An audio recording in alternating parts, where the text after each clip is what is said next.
Tell them run it up. What is going on? What is going on, everybody in the house? What is going on? Wake up in Cleveland every single morning. I wake up, flex, thumb down now, check. No drip, this wet. Tell them run it up. No sleep, no rest. Might crash, might wreck. But first I stretch. Tell them run it up. I wake up, flex, thumb down now, check. No drip, this wet. Tell them run it up. I wake up, flex, thumb down now, check. No drip, this wet. Tell them run it up. What is going on? What is going on? Tech Thursday, DJ Tech Thursday on, what is it? The Thursday before Thanksgiving.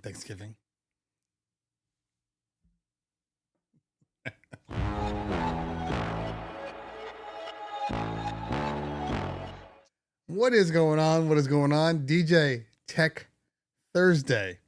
The Thursday before Christmas. You can tell I haven't been in the holidays for a long time now. Since Hanukkah is over, I've just stopped caring about holidays.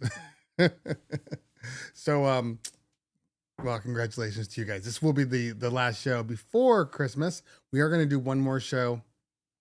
We're not going to stop because there's no reason to. Thursdays is so far away from the holidays that it doesn't really matter. So we will do one next week.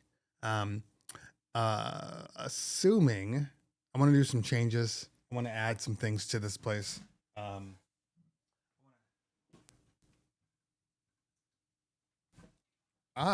want to add some things to this place. That's better. And I want to, put some new commercials in, put some new stuff in. I'm having some trouble with my chat box right now. It doesn't want to operate properly for some strange reason. Okay, now it's finally active. But OBS has been acting real weird lately. It's getting on my nerves, but that's okay. We can work through it.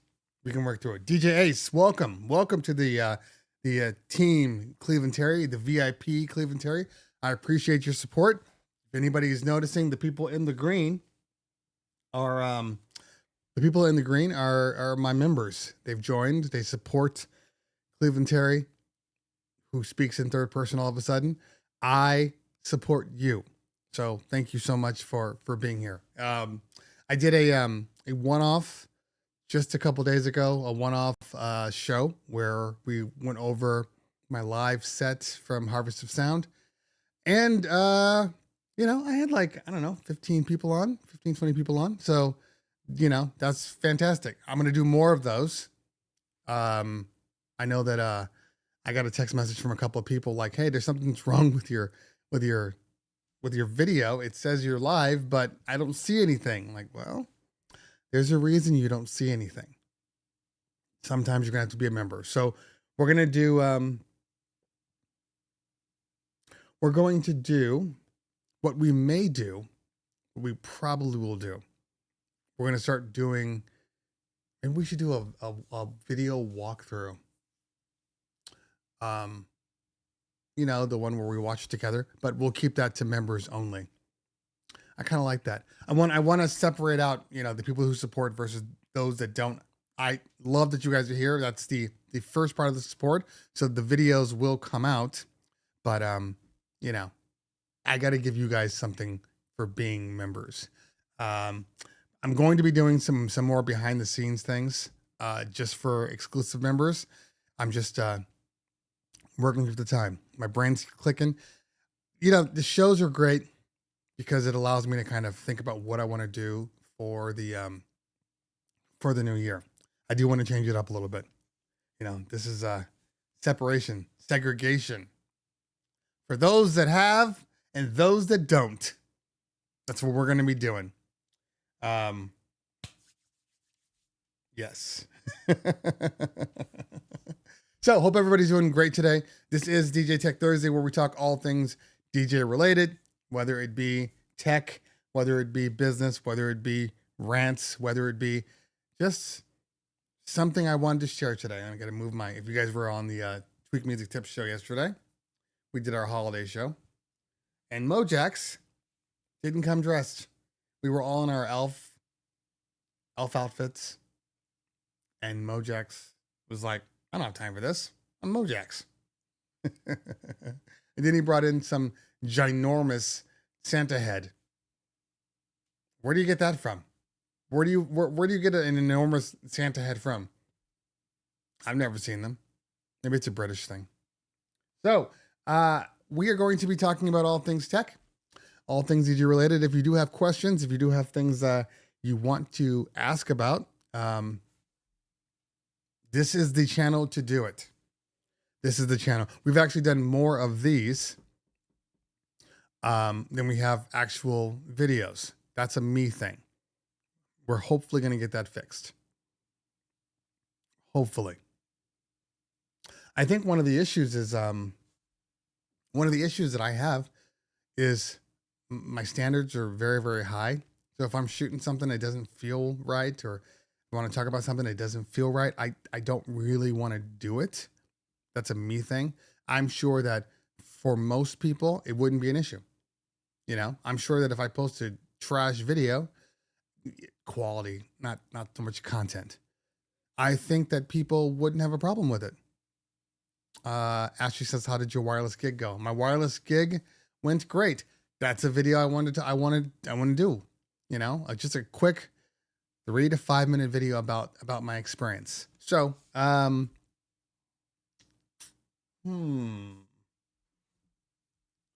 do I want to do this?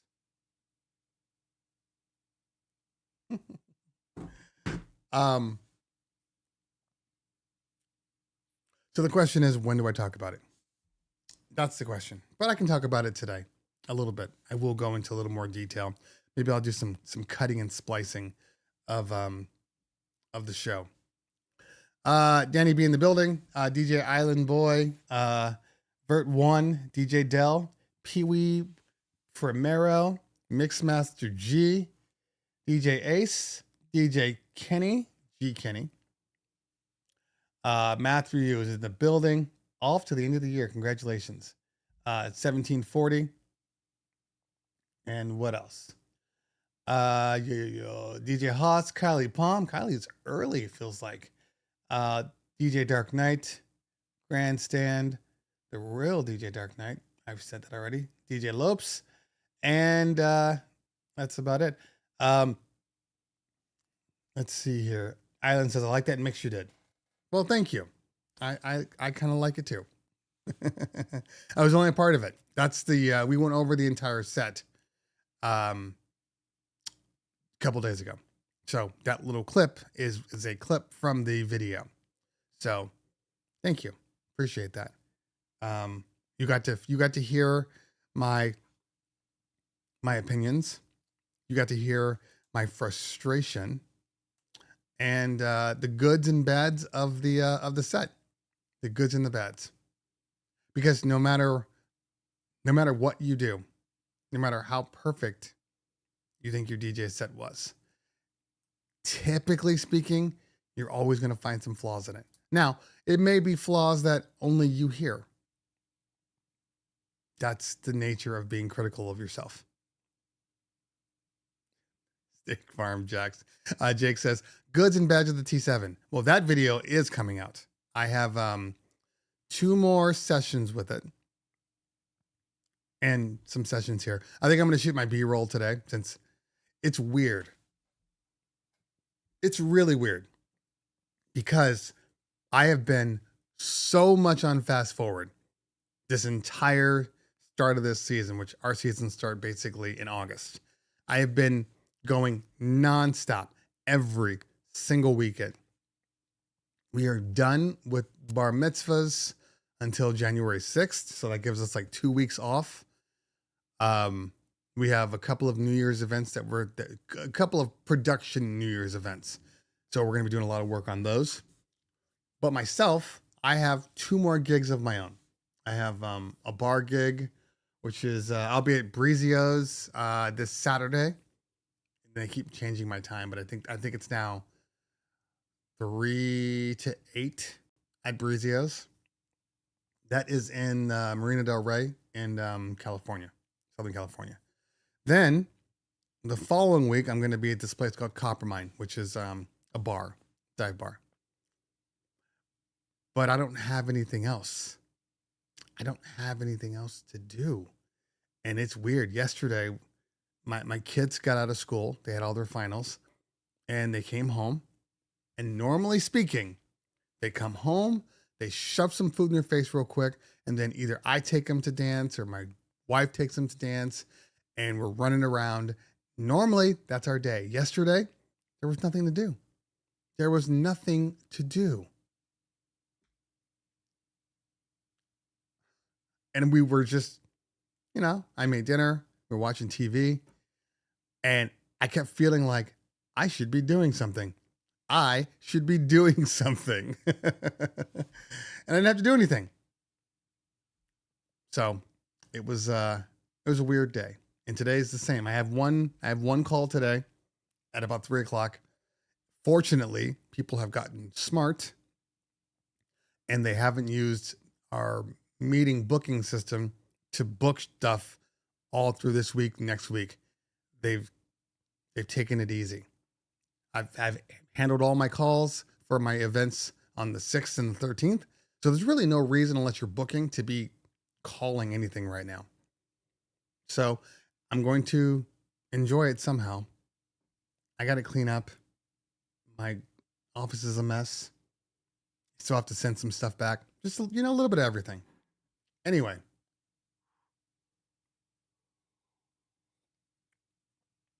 But because people are so impatient, they can't wait for my review. They have to ask over and over again about the T7. Is it wrong to be patient? I like to be thorough. This isn't a first look. This product isn't embargoed and it's being released in a week or 2 weeks. This product has been out.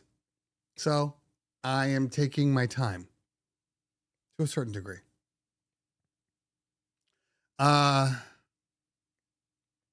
DJ Vert1 says, I was trying to figure out what in-ear headphones you are using or what you would suggest. Okay. This video is coming out actually, where I will go into more detail about them. But in general, I have had several different types of in-ear headphones. My favorite off the shelf is the, what is it? What are the ones? The Shure SE535s. Those are my favorite in-ears off the shelf. When I mean off the shelf, I mean, they have the complete foam tips on there and you got to squeeze them in and put them in your ears and let them expand. And then you get a full seal, which also means that you're going to lose a lot of outside noise. There are, if you want to go on the cheaper side, Mackie has some actually very good in-ears. They sell for like $200. I think that the 3 armature,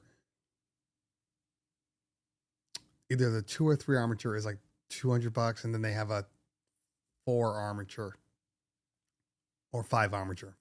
Yeah, so one's 3, one's 5. And I think they're priced accordingly. One's like $200, one's like 3 something. Anyway, those are good too.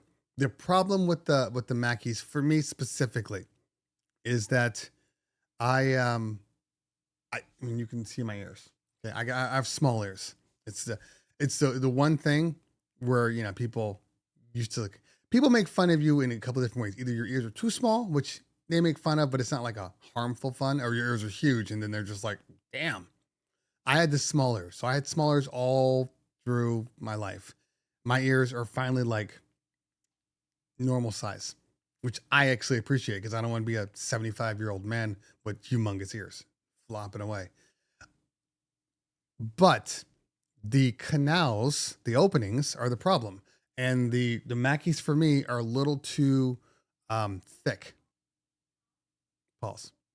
So they don't really fit in my ears properly. If I have them in my ears and I'm kind of just like, you're always doing something with your jaw or talking or whatever, they would kind of come out a little bit and I have to keep pressing them in.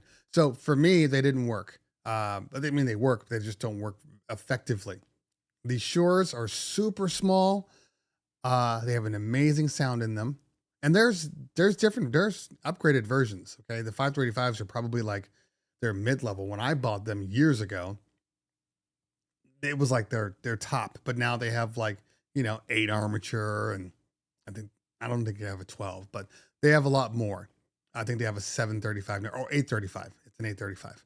Anyway, I still say that these are probably the best bang for your buck, the SC535s. I'll grab my computer. I'll grab my computer in a minute. Now, that's what I was using. Okay. The problem, it's not even a problem. It is what it is. It's just the way in-ears work. You put them in, they're isolating. They cut off all external noises, and you won't hear as well out there. And for some people, that's an issue, which is why they like having, over-the-ear headphones. There are solutions to this. And again, the 535s are, I think, about $400, maybe $5. Not sure. I will pull it up. I'll pull it up now. But to do that, I need to have a computer up. So, all right, what is going on, everybody? It's your man Cleveland Terry. We are at the Chevette booth, and we are checking out some of the new stuff that they have. First off, I got to talk about this guy right here. You know what this is? This is the Gig Bar case. It is a hard case. Hard case. Go ahead, open it up. Open it up. Oh. It is about damn time. About damn time. Also, I want to show you something else because I'm shocked. Remember in my video last time, guys, I talked about the fact that the Gig Bar Move was cool with the ILS, but it needed its own controller. If I didn't want to rock the Gig Bar, like maybe I just wanted to rock some totems. Guess what? Bam! Bam! ILS command. This is exactly what Chevette needed. Exactly.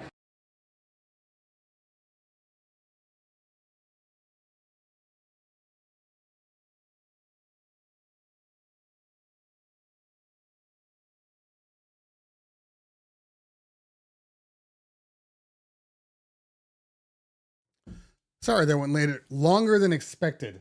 I don't have a USB-C plug in here, and my computer is getting a little low. I ran a battery check on my MacBook Pro.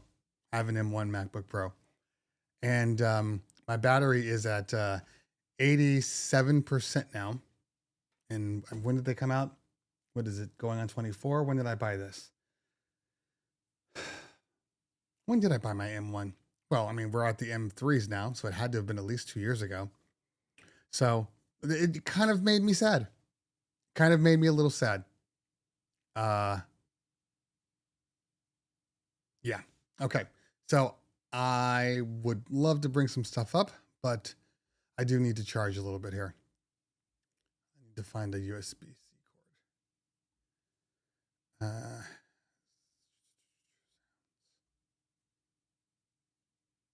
Okay.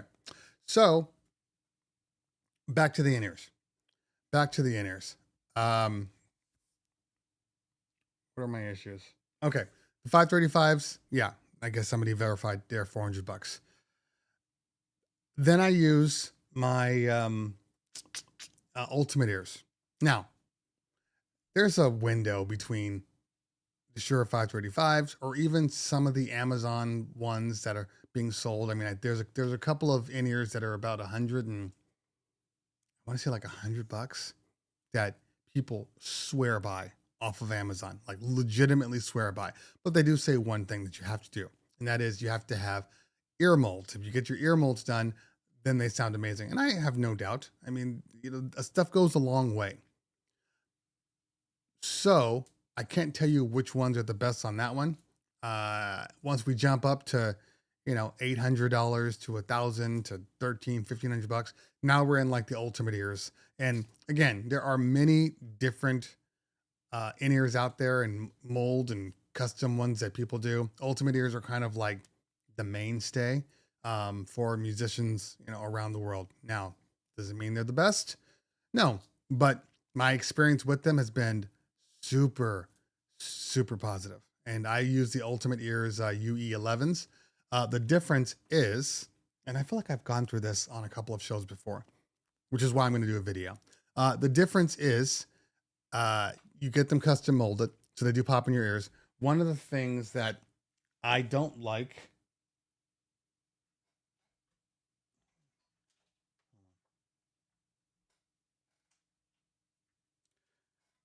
one of the issues with having the complete tips or even the silicone tips or whatever you want to do, one of the issues is this, is the fact that my chat just flopped in. Okay. So here's a complete tip. There are these, there we go. There are these foam pieces that go right on top of, what? You should be in better focus than this. There we go. Now, these are the 535s.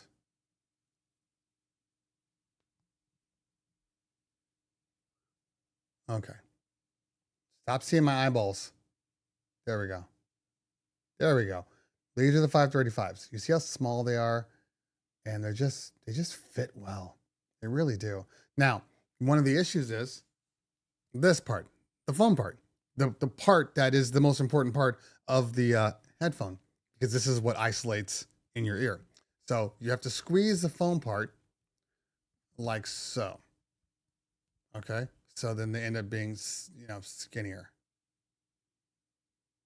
Okay. So you squeeze the foam part and then you put it in your ear and you kind of hold it there for a second and you let the foam expand in your ear. After you do that, then you can put them over your ear. And then they're sealed. Here's a problem. Every time you walk in, you're DJing and somebody's like, hey, I need to talk to you. Hey, blah, blah, blah. What do you have to do? You got to take it out. What? Huh? And put it back in. That putting it back in part is a problem with foam tips, because what'll happen throughout the night is they will start to get irritating in your ear. Like just that right there, kind of pulling it out, putting it back in. That part is the issue. So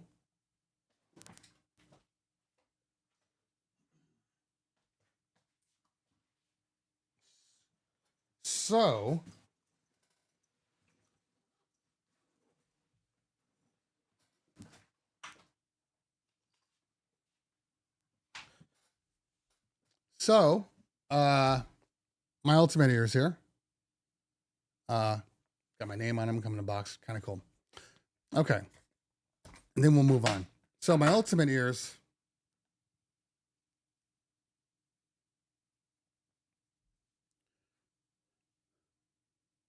Oh, there we go. First of all, they have my logo on there, which is dope, but they are custom molded to my ears. So the difference is, when people are talking to me, because they're molded perfectly, I just literally, they're locked. And I can do this all day long and I don't get that same ear irritation. And that is the difference. That is the difference. Because I'm sure that there's, see what I did there? I'm sure that there are tons of in-ears that work really, really well. I've only used the Shores, I've used the Mackies, and once I got the Ultimate Ears, and again, I know they're not cheap. But I'll tell you this, I have no reason to get any more in-ears. I'll tell you that. This is all I need. This is it. I'm done. I'm exceptionally happy with it. So my stamp is I won't use anything else.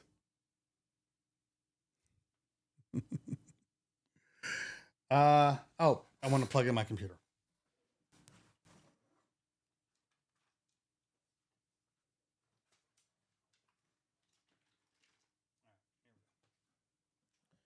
All right. So This is barely going to charge, but it's going to keep it from dying. I do love the fact that with M1, M2, M3, regardless of what you use, the power requirements for it to run, not necessarily charge, no fast charge, but just to run, meaning the battery won't die, are super low. Like I got this thing plugged into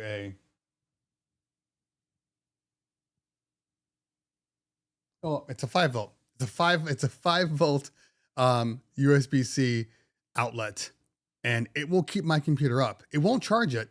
It won't charge it, but it won't die. It won't dip. That's so impressive. So impressive. Okay. DJ T Diesel in the building. What's going on, fam? Good to see you. Okay, let's see here. Talk my way out of some questions here. Next question we have. Next question. Does the vinyl stay on in transport, or do you have to take off them in T7? Okay, I can answer that. So T7, everything is locked. All right, the vinyl doesn't come off easily. It's just a great little board. It's a great little board. Now I ran into a couple of issues this recently at a party I did, which I'm not going to get into because that's why we test.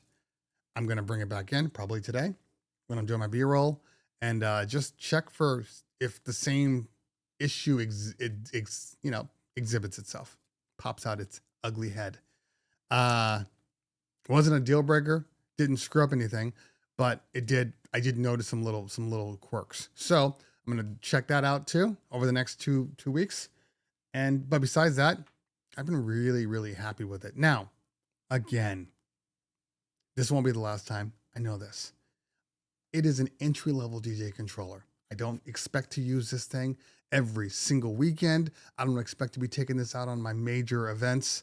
I just love it for super easy events, practice sessions, especially with the upgraded fader. Those are the things that I think the T7 are used for. People keep asking me, T7 or Rev 7, T7 or Rain 1. I mean, that's a little closer. But in general, it's not going to be your workhorse, okay? The question is always, well, what happens if you use it for, how's it going to be after a year? How's it going to be after 2 years? I don't know. But I do know that for what it is, it works really, really well. It's like the Stanton STX. You know, people are like, oh, belt-driven drives, how long is it going to last? Like, first off, you're not paying turntable prices. I'm not paying for a PLX 1000 or a Technics 1200 and getting an STX. A STX is just for what it is, practice, or for small, stupid things. Like, that's the whole point of them. So you have to know what it is and know what you're buying. And at $699, I mean, that's mid-level. And if you were to compare other things at $699, recent things, you know, like the Flex 6, I would choose this over the Flex 6 any day of the week. Now, people start talking about, oh, well, how does it compare to the Rev 5? You really shouldn't be comparing it to the Rev 5. Shouldn't be comparing it to the Rev 5. You shouldn't be comparing it to anything, really. There's nothing really in this category. Its price range for what it does, it's one of one. So I don't like the comparisons because I don't think they're necessary. I think that the Rev 5 is a more developed board for mobile events. It has more stuff. It has a booth out. It has a adequate a mic system. The T7 doesn't have that. So when I did the corporate event last week, I brought my T7. I had to do what I don't want to do, and that is bring an external mixer.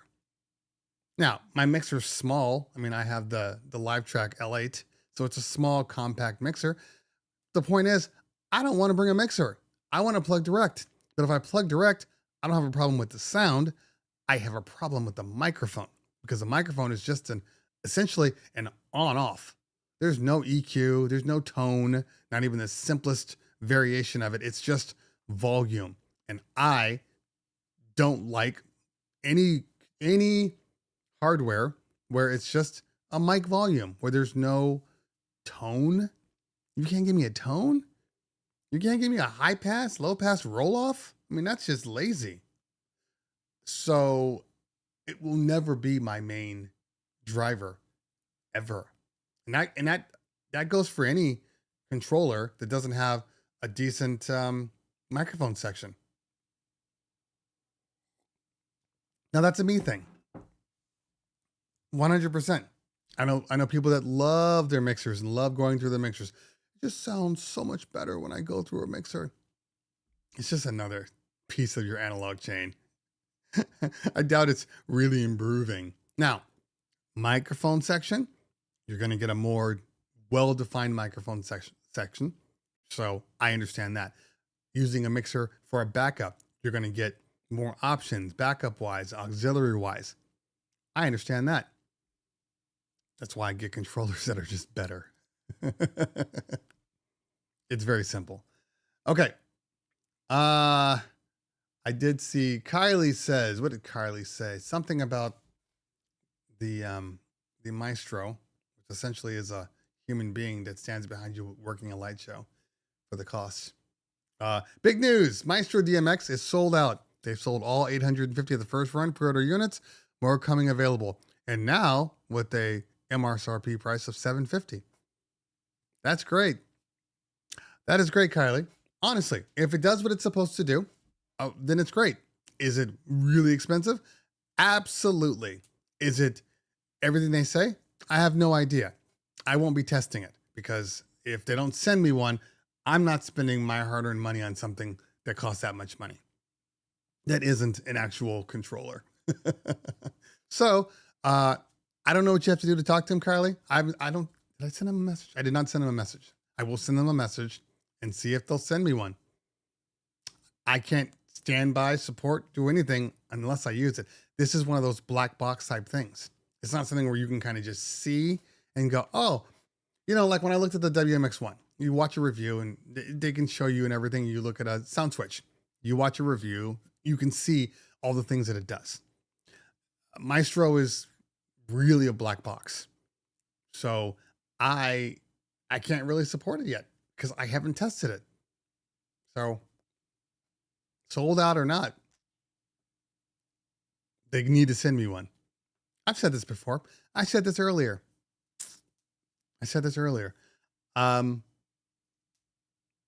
If they really are confident in their product and they really want the product to sell, it would be wise to get it in the hands of people like myself, like Mojax, people that people look to for reviews. That's just common sense. I know you never want to send out your units because that's something that you could be selling. I get it. But you could be selling a lot more potentially. Or a lot less. Sean's here in the building. What's going on, fam? Good to see you. Okay. Ashley says, what is the difference between the Shure size compared to the AirPod size? Of course, my AirPods are not in here. So in general, I mean, the AirPods come out more. The Shures are designed to be more flush, but maybe come out more is the wrong term because they're close. It's just different. Shure is it's flatter. And the AirPods are just kind of bulbous, but they're around the same size. Okay.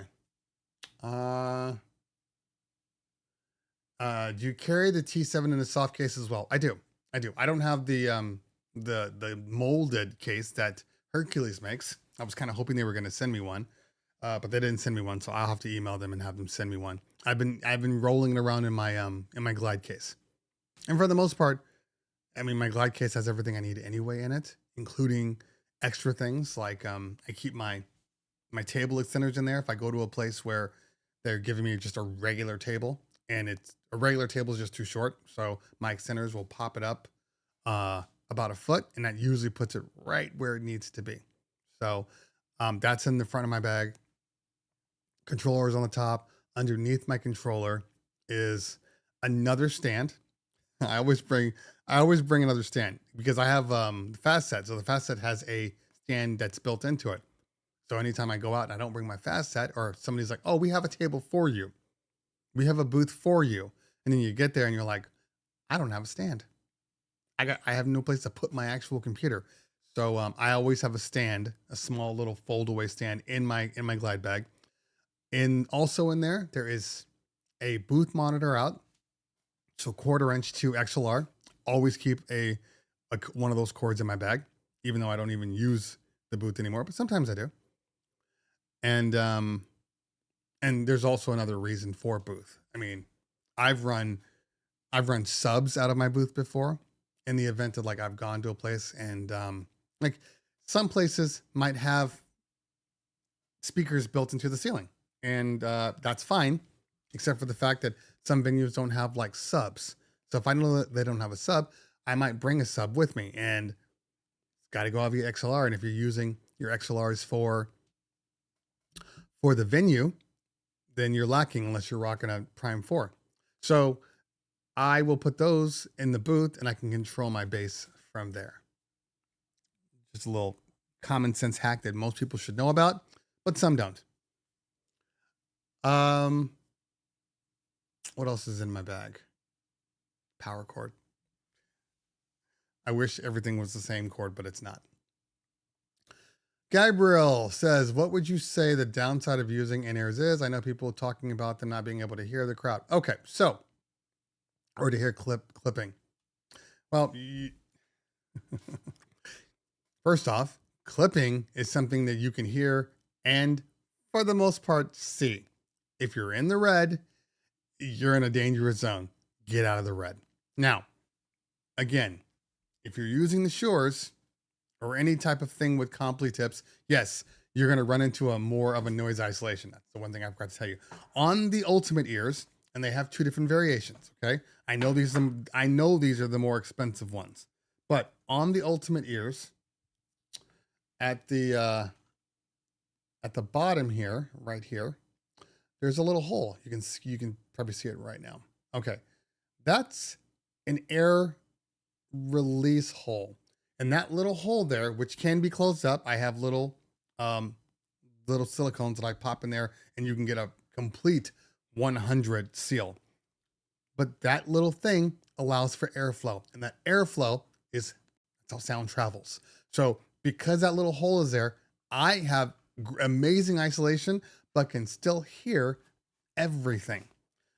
One of the cool things about it is even when they're in your ears, as you're talking to people, you can still hear them. You can still have a conversation. So yeah, they cost more, but this is the kind of stuff that we want. My coffee cup needs a battery charge. So I got to use that piece of crap. I'm drinking lukewarm decaf coffee. Okay.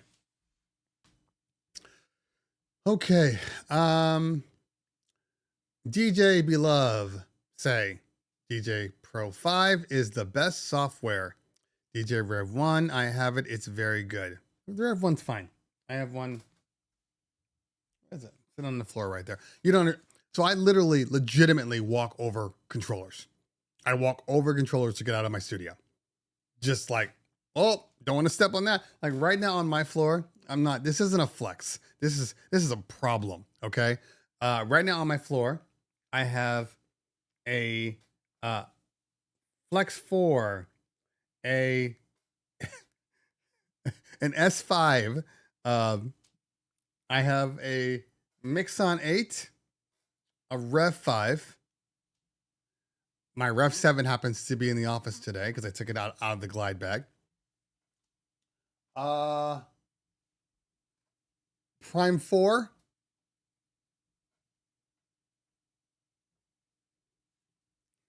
Rev 1. not on the floor, but there's an Opus Quad. And then I have my actual DJ turntables, which are the PLX 1000s and the S11. I have a problem. I know it's a good problem to have, and I know a lot of people would like kill over my problem. It's still a problem, which is why I send things back. End of the year, I'm like, please. Mixon is finally asking me for the controller back, and I'm like, yes, I told you guys 2 months ago, hey guys, I'm ready to send it back. Send me the label, and nothing. So I think I just got an email from them with the new return label. So I'm excited about that because things need to go back. Oh, and there's a Flex 10 in the other room too. I need to get some gear out of my house. First world problems. Okay. DJ5 is excellent. I said it yesterday on the show. I think just from a technological standpoint, from a programming standpoint, DJ is the best software update of the year. Legitimately. Like every time they come out with a new release, they give people reason to move away from whatever their main DJ software is that they use. Like I'm a Serato guy, but wow, absolutely wow. DJ is wow. They have some really good stuff in there. You know, I think ultimately when you see stuff come out, whether it be a new iPhone or a Galaxy phone or whatever they're calling them now, and you know, Galaxy will come out or Google Pixel will come out with a new phone, and even though they come out with new phones, it's basically software based stuff. They're selling software. You know, yes, it's exclusive to those phones, but they're selling software. All the things that are cool about it are software related. So when you see things like that, I'm an iPhone user. I'm Apple ecosystem. That's where I live. And when I see cool things, my first thought is, oh, that's really, really cool.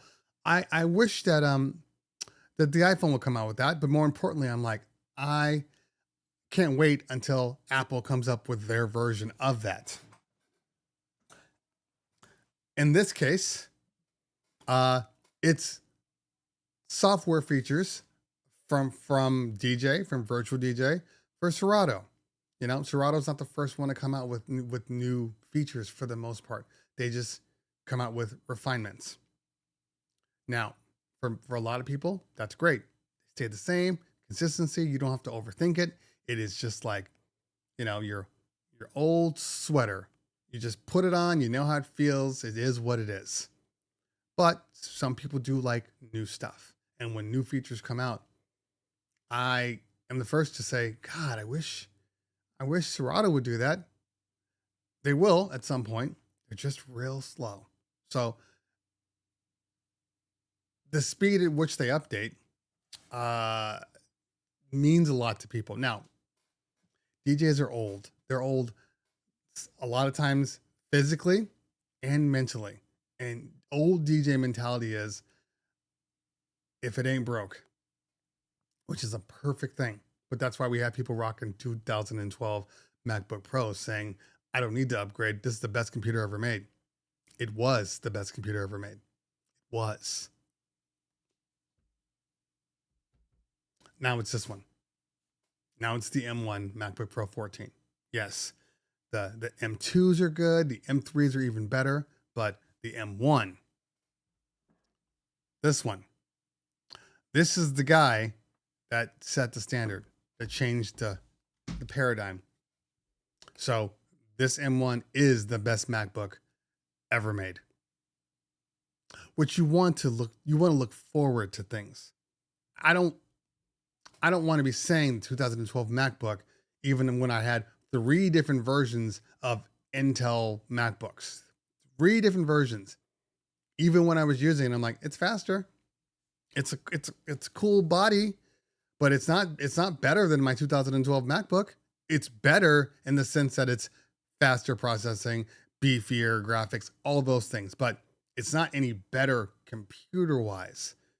This 14 is finally better, hardware and software. Okay.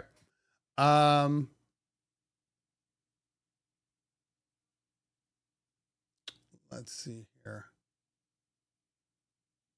And Mixmaster is right. He says, going from over ear to in ears, it's mainly getting used to, and depending on your style of mixing, master and cue available to the headphone. Yeah, so I don't even use split cue anymore. I just don't have a need now. Now I just turn it to where I'm getting more cue in one ear and less master in the other ear. But once you've worked it enough and you've DJ'd enough and you've gotten used to the way it should sound in your ears when they're closed up, you get used to it. And because a lot of devices didn't have split cue, I started going this route. Now, even the devices that do have split cue, like for instance, my Rev 7, I still don't use the split cue because I've just gotten used to this way. My only problem with split cue, well, there's two things that I don't love about split cue, and easily fixed, but they're a part of it. One is this is stupid, but I've never trusted the sound. I've never trusted the master out on split cue. Well, I don't know, when it's set to just stereo, it's just easier to kind of, I don't know, for me, it's easier to hear the different volumes and say, okay, these levels are good. Because your biggest fear when you're using inner monitors is what happens if I either come in too loud or I come in too low and I can't hear that it's low, but everybody else can. And, you know, or you've, you've turned off the wrong fader and you don't even know that there's no music playing, like, you know, little stuff like that. Like one time, I was rocking in-ears, and this was a problem with the controller I was using. Because some controllers are better at the way their filter settings work. So what I mean by that is, especially if you're dealing with software settings. Software settings can bite you in the ass. If you're dealing with hardware settings, if I'm DJing with a Rev 7, if I'm DJing with, you know, whatever. And let's say I activate the filter knob. And now maybe I'm rocking, I don't know, at 3 o'clock on my filter, which means there's absolutely no bass, right? On certain hardware, the filter knob, you can't hear it. It's only coming out of the main. So you might flip to the next track and you think you're fine. And meanwhile, it's playing with like 0 bass. I've had that happen to me. But if your monitor's on and you're only specifically listening to that, and my seat doesn't keep falling down, then you can hear it all. Now, the reason why I prefer, again, stereo over split cue, 2 reasons. Well, I said the first reason. Second reason, anybody that scratches, it's incredibly hard to hear your cuts if they're always on. So with split cue, yes, you can turn it to master. And by turning it to master, now you're only having audio in one ear. Okay. But if I really want to focus on my scratching or focus on the hearing it, having it in stereo, turning the knob to main, now you have the full sound like you're in the club in your ears. So that's why I do prefer those. Okay, modern controllers are so quick to put in a bad mic input for cost savings. Max XBL, you are not wrong. The mix stream added an EQ was a big deal. Yeah, so the mix stream, if everybody knows, most engine OS controllers out there have software EQ, and they added that. They didn't have software EQ before, so they added it in, and now we can EQ the mic. That's great. It's digital, so that's a little annoying, but it's better than having nothing. The Denon Prime Go, unfortunately, as great as it is, has a tone, and you cannot adjust it. It is separate from the software. It is a hardware only microphone port. Okay.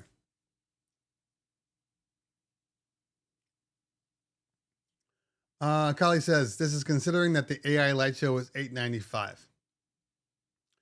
Again, I drive a Ford F-150. Um, there was a Ford Lightning, F-150 Lightning available. And I'm petty. There's a reason why I could have gotten the Lightning, but the battery trucks were so sparse that they had pumped up the number by like $30,000. So let's say most F-150s sit around for a decent one. They're going to sit around $50,000 to $60,000. Okay. I'm talking like not base model. Even my truck, which is mid, cost me an extra $6,000 because of the pandemic and the scarcity. But I'm not paying $30,000 just because. And I mean, there's other trucks out there that are even more. Well, screw it. Why not go with a Cybertruck? I'll pay that. Screw it. Why not go with a Hummer? You know, I'll go with that. Why? Not practical. And $900 for a light show, it better be God's light show. You know, so I understand when people are saying, Kylie's saying, well, you know, this one is $895. That's great. I wasn't buying that either. Now, the question is, just like you pricing out your own company and your own services, there comes a point where you'll price yourself out of certain demographics. If that's where you want to go, fine. We can go to the upper demographics and then get higher paying clients, whatnot. If that's where you want to go, fine. But you do risk losing out on the people below. For some people, it doesn't matter. When we raise our prices, we knocked ourselves out of a price bracket. We understand that, but we moved into a higher bracket, higher clientele. That's a choice you have to make, right? But for some people, they're not even going to look at you because they're going to say, let me see your brochure. Oh, nope. I'm that guy. I'm the dad that's like, well, hey, we should do, how much does it cost? But how much does it cost? After you tell me how much it costs, then I will entertain anything you want to talk about. But how much does it cost? And that's where I am with a lighting product that costs as much as it is. Okay. I see Professor BX in the building. What's going on, fam? Good to see you. DJ Spen, thanks for hanging out today. Ray, hammer time. Any tips for dealing with slippery, low grip on control vinyl? I recently brought my first control vinyl. It's the Serato X Roll and Try colored version. Cool. If anyone knows which one that is. Dry hands. So, I mean, vinyl is vinyl. I mean, if you think vinyl is slippery, don't use acrylic, because that's going to frustrate the hell out of you. The only way is to keep your records clean, keep your DVS clean, and keep your hands clean. If you're in a hot environment or even a cold environment, you're going to get moisture. It's going to happen. And, you know, keep a towel next to you, but there's no way to fix science. Things happen. Humidity happens. So you just gotta keep it telling you. When people do this all the time, you're drying off their fingers like basketball. I'm gonna shoot a free throw. Hold on. Okay, let's go. That's all you can really do. On the acrylic one, I had a friend of mine, DJ Kid Cutup, who is Pink's tour DJ. And he rocks what he originally was rocking the Rain 12s and like a S9. And when he was doing that, he was saying, he goes, oh my God, it was getting so hot up there. It was getting my hands were so damp that he had to put grip tape, like from a skateboard. He had to put that on his Rain 12s because he couldn't DJ with them because they were too slippery.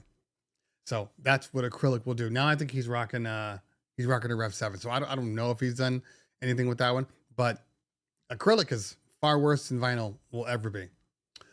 All right, let's see. Mo controllers, mo problems. LP Seeker S5. All right.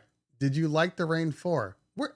Where have you people been? Okay, so yes, I did like the Rain 4, but it went back. It went back. It was a great controller that did not serve my purposes. That's the best way I can put it. There were things in the Rain 4 that for me specifically were deal breakers. For most people, they'd be absolutely fine. But for me, they were deal breakers. So I sent it back because I knew. I'm like, there's no point in me holding on to this just because there's probably some reviewer out there that wants to review it. And that's exactly what happened when I told them, hey, I'm going to send it back. They gave me an address for a completely different reviewer, tester to check it out. So it went back. Let's see what products are going back. So the Rain 4 went back. The Mixon 8 is going back. What products are likely going to go back sooner than later, I should say. I will keep a Prime 4 because of Engine OS. It's good to have a full-size device to be able to test it out on. So I always have to keep a Prime 4. I won't use a Prime 4 out and about. Again, this is a me thing, okay? Two things that are deal breakers for me, specifically, just me. Microphone inputs and size. If the controller's too big, I'm not going to take it out. So that cuts out the Prime 4, Opus Quad, which is sitting over there in the corner, which I absolutely love. I just love walking in and looking at it. I mean, really, the Opus Quad. The Rain 4 is another one. I mean, even the RX3, they're just too big for me specifically when I'm DJing. The Rain 4 is very large, so it won't fit in any bags. It won't fit in any. It'll fit in my furniture, but it's a whole. So the answer is that's why it goes back. Simple as that. If anybody doesn't want me to use a product, just make it too big, and it won't be used. In all honesty. Carlos says, I love DJ Pro 5, but the policy update for Tidal is killing my mixing. I'm on my show. Okay. Mm-hmm. This is my daughter. This is Eva. Can they hear me? They can hear you just fine. Hi. Okay, why don't you go back to talking to Peyton then? Okay. Bye.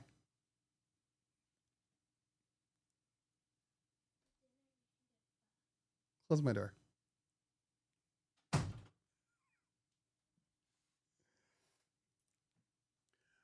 The joys of kids being off school. Anyway. All right. Let's see here. Okay, the policy update for Tidal is killing my mixing. I'm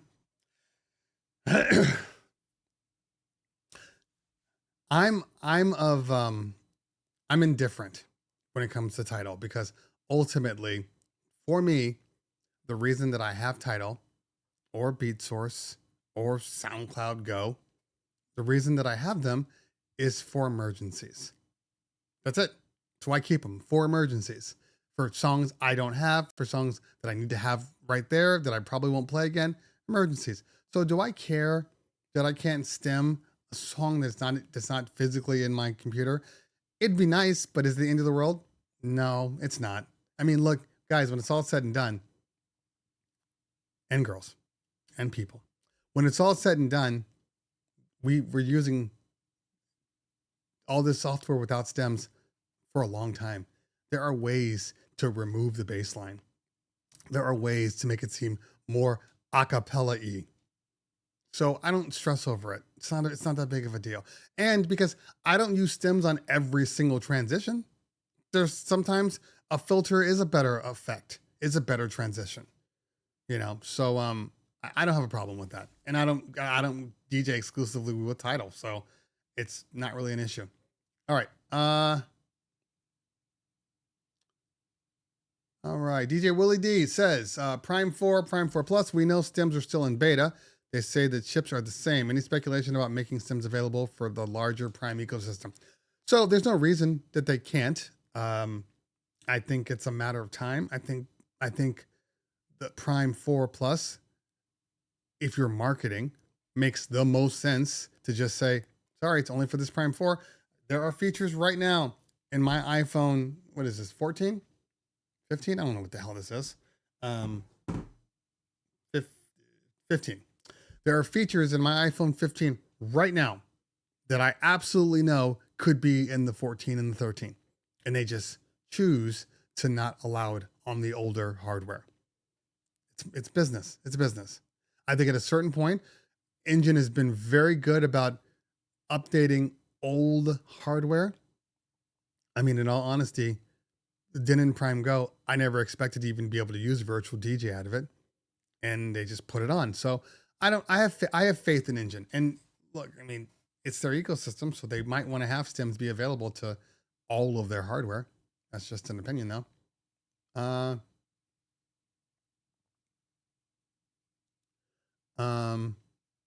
But as Mixmaster says, it's got to be to a point where it's more efficient. We'll see. I don't know if it's ever going to, I don't know what the best possible sound is right now. To me, it's cool. It's a cool thing to have, but the stems are just not usable right now. They're not. Maybe at some point. Okay. Black Classic. Thank you for hanging out today. All right, DJ Spen says, I'm trying out a 1000 SRT for a non-scratch DJ. Would you recommend that over a Rev 7? Okay, so DJ Spen, this isn't directed towards you. This is global. This makes no sense. And I say this because you're not the only one that asked this question. They're completely different. Do you like battle mixers, or do you like 900? Do you like CDJs, or do you like vinyl? And since you said you're not a scratch DJ, I personally, if you're not a scratch DJ, it comes down to the mixer area. And the question is, what do you prefer? What's your go-to? So they're not the same. The 1000 and the Rev 7 are diametrically opposed. I mean, they're literally night and day. Now, the mix of the two is probably the Rev 5. Is the Rev 5. And at this point in time, if your heart is not set on external effects, the Rev 5 is a better choice. Now, the Flex 10 is a better choice over the 1000. Obviously, I'm not going to compare the Flex 10 to the Rev 5. But I definitely wouldn't compare the Rev 7 to the Rev 5 or the Rev 7 to the 1000. They're just different. But it all depends on how you DJ. And if you're not a scratch DJ, jogs are the best choice. If you're not a scratch DJ, it makes no sense to have a moving platter controller, especially something like the Rev 7, where you can't even turn off the platters. It doesn't make sense to have it if you're not a scratch DJ. That's just more parts you have to deal with. Okay.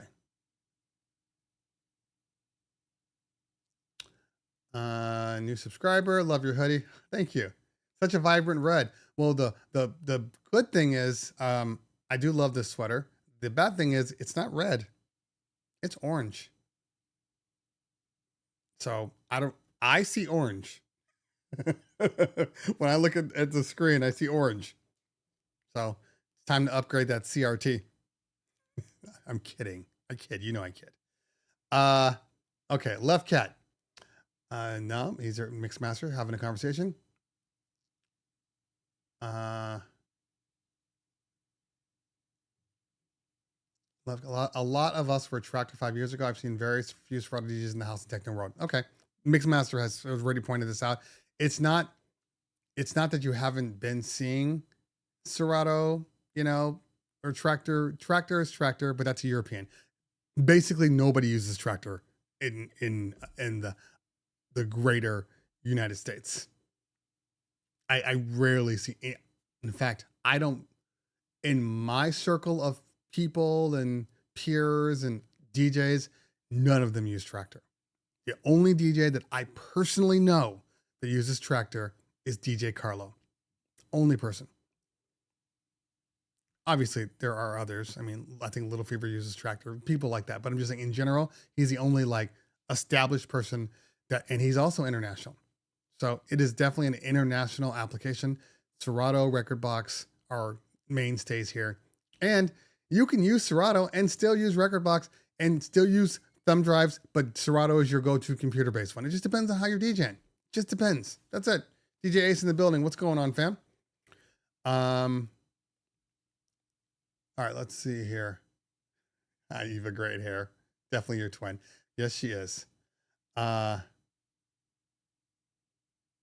Wife going nuts. Scott Frost says, too many people making bad mashups with stems. It's a fad, will die soon like 3D. I don't agree with that. Yes, creating mashups all the time, that is a fad. 100% that's a fad. But live remixing, cutting frequencies out, removing things, going to acapellas, going to instrumentals, that is the best part of stems. It's the number one part of stems. From a mobile DJ perspective, I know a lot of scratch users are like, well, I can acapellas and I can scratch it out and I can do all this. Yeah, it's cool that you can do that. I don't care about that. I care about being able to take the bass line out so I'm not getting key conflicts. And I care about taking the audio out so my MCs can talk over the music and not have an issue. You all need to leave my establishment. All my damn kids are up and opening my door. There's a lock on this door. I'm gonna start using it. Okay. You can go to the gym? Okay. You might want to put a shirt on. Okay. Yeah, not yet. That was my older son. You guys know Isaiah. Well, I lost my train of thought. That's okay. Oh, stems. So there's some like real working features for all DJs in stems. Stems aren't going away. They're not going away. Mashups are going to go away, just like they went away last time. By the way, my name is Dave. When we hung out at the Harvest, I was doing sound for the main stage. Oh, okay. Gotcha. I know exactly who you are. Good to see you, man. Thanks for hanging out today. Appreciate that. Thoughts on Jetpack Glide system? Is it holding up well? It holds up perfect. Don't have a single issue with my Glide. Not at all. And I use it every single weekend. Every single weekend. I put in multiple controllers. I've stretched it out. I put stuff in there that shouldn't be in there. The Glide's been good to me. Now, what would I recommend? I am not sure, but I do know the Glide won't fit a Rain 4. Okay, which is one of my issues with the Rain 4, which is why I went back. Because it won't fit a Rain 4, I do believe they were going to be adding an extra, 6 inches, pulse, to the case. Just more depth wise, it's fine. It's a lengthwise issue. This is all sounding real gross, but I believe that I don't know if they just did a soft update to their Glide system or if they're going to make a full on product release. But I do know that you want to make sure that it should fit the Rain 4 just in case, even if you don't have a Rain 4, make sure it fits it.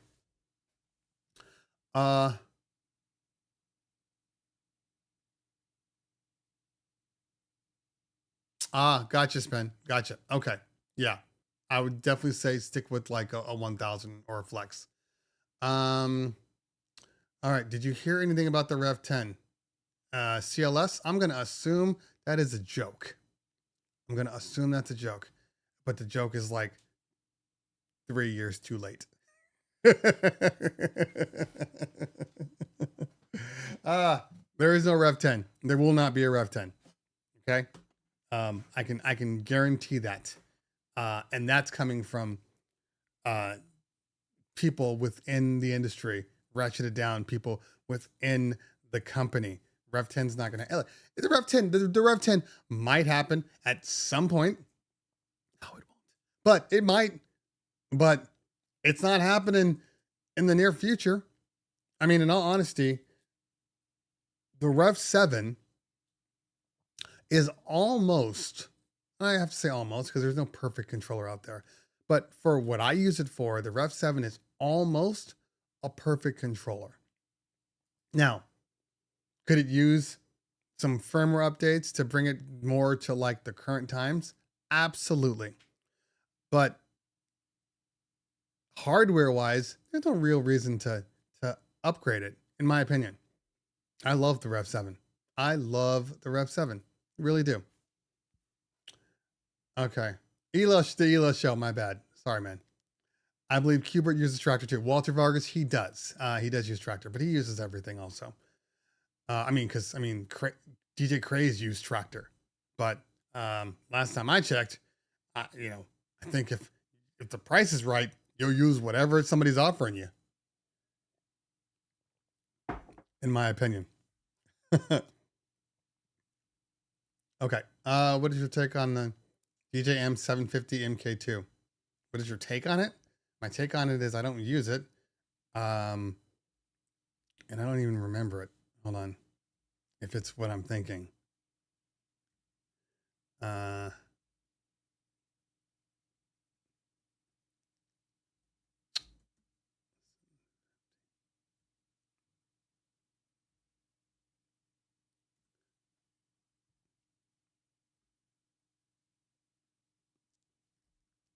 That's old, right? It's old.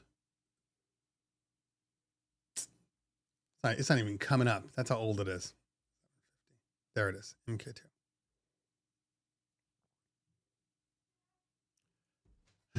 What? All over what floor?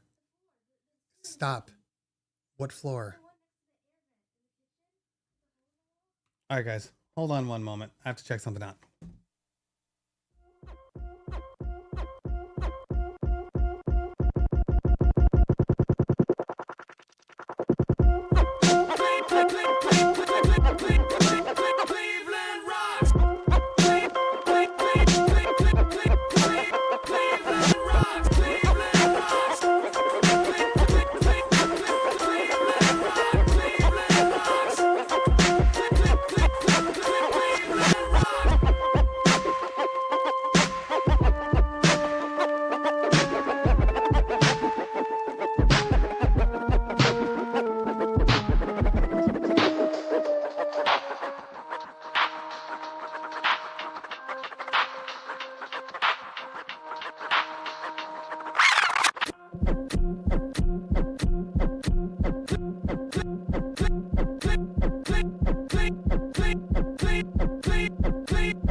All right, guys, what's going on, everybody? It's your man, Cleveland Terry. I wanted to just do a quick video about this new unit. It's not out yet. It doesn't come out until July 31st. It hits market. I have pre-order it pretty soon, though. All right, so this is Tim. This is the man, runs this thing. They came out with an amazing product. I haven't tested it yet, but based upon what I'm seeing, this is one of those to beat. It's a game changer. Moving platters. It's $700. What's up, everybody? How we doing today? This is gonna sell like hotcakes. So I'm gonna do a review, but tell me just real quickly, like, what made you guys decide to do something like this? The history of DJing is vinyl, right? Yeah. And motorized dog wheels is the best we can get right now, right, in terms of replicating that with a digital controller. Right. So the Impulse T7 is our shot at the motorized DJ controller market. And the largest, most premium controller we've ever made. Okay. And we're pricing it just like we price everything else in the Hercules line. Okay. So your lighting is darker today. I know, Caesar. That was my plan. It's okay to have ambiance and vibe. It's okay. Not an issue. So I had to run out because there's water coming out of one of my recessed lights. Now, if you guys remember, in 2020, I had my roof replaced. And this was one of those things that I was supposed to not have to think about. So now I got to call my roof guy to come out here and figure out where the leak is occurring in my roof. So I'm not very happy about that part. Look, rain is rain. I mean, I think all roofs at a certain point are going to have issues, but not after 3 years. Not after 3 years. So they will be coming back to fix whatever the hell's going on there. What makes Serato your preferred software? Okay, so Ray Hammer Time says, what makes Serato your preferred software over Rekordbox? You guys have to stop doing that. Okay, in all honesty, because it's not a question that is an either or. You know, why do you prefer this over this? It is you prefer this. Okay. But there's one main reason that I don't use Rekordbox over everything. Rekordbox is a great software. I started with Serato, so that's where my love is. But the bottom line here is Rekordbox doesn't work on every controller. It only works on Pioneer controllers. Therefore, me jumping around, going everywhere, me using a Rev 7, Rekordbox doesn't work. So it would still be an issue of me going, I can't use Rekordbox because it doesn't work with the stuff I needed to work with. So that's the biggest issue for me with Rekordbox. Nothing wrong with Rekordbox. I used Rekordbox for an entire year when the DDJ 1000 came out. I was one of those people. I switched over to Rekordbox. But the realities of the world that I live in, not everybody else, but the worlds that I live in, dictate that I use Serato. Why? Because most of my gear is Serato based. Why? Because every club that I go to is using some version of a Serato mixer, Serato controller. Yeah, there are some that use Rekordbox, especially if I'm DJing like the super high-end clubs, which are using like, Nexus style stuff, RX3s and all that stuff. But in general, everywhere I go, Serato. My DJs use Serato. If I'm working with a DJ and the controllers are Rekordbox controller only, they can't DJ with it. So Serato is mine. It's what I use. So if I were to leave, the only software that I'm leaving to right now in its current form, the only one is would be DJ, because I don't run to virtual DJ. It's just not the software for me. But it would be DJ because I know it works on most things, especially if you're using your computer. There's practically nothing that it doesn't work for. I do believe that DJ's biggest problem is how slow it takes to implement new hardware. That's kind of a big deal to me. Like right now, I would love to be able to use it with the T7. They still don't have a profile for it. So it's little things like that, and again, I am not like everybody else. I use tons of different gear. So I understand that sometimes for most people, they're using the same controller. If they upgrade, they're not going to upgrade that controller if they're smart until like their software supports it. I don't have those options as much. Am I the only one who DJs middle and high school events so I can feed my bass addiction? That's funny. That is funny. I prefer Q buttons above the up faders for channels versus how they're revved. Yep, battle style. Yes, Ben. You're probably better off staying with the flex type thing. I don't like the cues, strangely enough. I like having the option on a headphone fader to really get into the adjustment of how I want the sound to be in my ears. And you can do that with the pitch, with the fader, and then you have the mix too. So you have two different options to really kind of get into whatever it is that you like. If it's Q, it's just Q, and then you have your mix. Anyway, CT in the dark room today. It's not even dark. I don't know why you guys are saying it's so dark. It's not dark. Oh my God, you people are just like stress cases. Anything that's a little different, and you're like, it's not like this is a modern day horror film where you're like, I can't see anything in the screen. Like, I can see myself pretty damn good. God, you guys can't even deal with mood. Look. That's bright now. You see that? That's bright. You know what? Fuck all y'all. We're rocking this today. We're rocking the vibe. You're going to deal with the vibe today. You get all this vibe. All right, let's see here.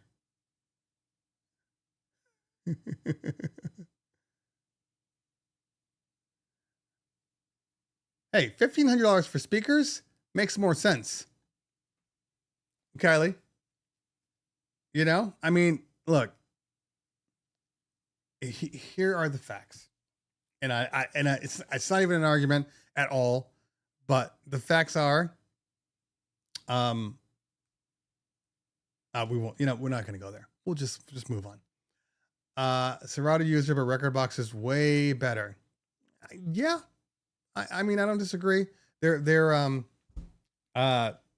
database alone, it gives pretty much everybody a reason to jump ship and go to record box or virtual DJ or a DJ. I mean, every one of them is better as far as database management is concerned. Every one of them. All right. Algorithm's biggest struggle with hardware is that most controllers require drivers, not class compliant. Drivers are only available for Windows, Mac, not iOS. Well, I get it. The iPad issue for me is I'm never going to be that full iPad person. Maybe one day, but I do like having a little more screen real estate, which is why you won't see me on a phone, because it's just too small. I like to search things. I mean, if I'm doing just a DJ set and I'm going from 1 to 40, then it's not a big deal. I can use anything. That's essentially thumb drives, but to each their own. All right, let's see here. Serato is international. I don't think I said that they weren't international. I just said Tractor is more of an international brand, meaning that it bleeds. It stays out there. Serato might be out there, but Tractor is not out here, is what I'm saying. Look, you don't have a choice, because hardware is hardware, and hardware is international. And if I want to get, a Rev 7 and something like that is popular to you, then you're going to have to go with something like that. It's okay. Okay. Simplicity of Serato is nice. I understand that, Spen. I get that. Yes, only when you smile.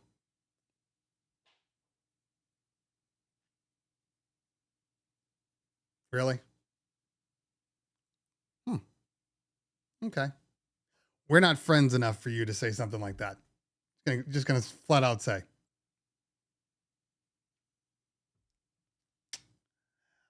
All right. Let's see here.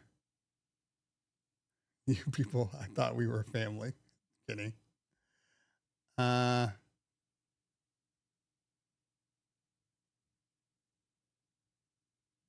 I'm likely hopping on the VDJ train now that I know that title music videos work with it. Well, it's not supposed to work with it. Don't forget, not supposed to. It is supposed to, here, I'll help you guys out a little bit. I'll help you guys out a little bit. This is too bright. We're going to drop it down. Because you guys don't know anything about ambiance and mood. You are definitely DJs. You're not artists. You're no Daisy. Now it's just bright. I was trying to go for a Alfred Hitchcockian vibe. That's what I was trying to do. There you go. I think Serato is popular because of peer pressure. Every time I DJ with people who use it, they complain about it. We complain about Serato because we know Serato. That's the difference. I can complain about every piece of software out there. There's flaws with everything. There's flaws with Rekordbox. There's flaws with VDJ. There's flaws with DJ. There's flaws with all of them. Some are deal breakers for people, and some aren't. But Serato, we are so close emotionally that we are not afraid to be honest about our stuff. I think one of the issues is people that use virtual DJ, a lot of people they won't complain about it. They're afraid. I don't know why, but there are issues with all software, but there are issues. We know what they are. We know their baggage, so we know what to expect. Nothing personal. Nothing personal at all. Okay. What's your bottom line MacBook to run stems? Anything with an M1. TFLA Entertainment. Anything with an M1 will be fine. If Alpha Theta would just make a full version of Rekordbox for iPad, I would be super satisfied. Maybe they will one day. Maybe they will. Okay. I've heard there's a way to use Silent Q on an S7. Is there anything you know of? Well, of course there's a way to use Silent Q. You just MIDI map it. In Serato now, they made a feature for it. I'm like, the funny thing is, I'm like, let me just load Serato up, and I'm thinking, do I have 5 minutes? Hold on. Start timer.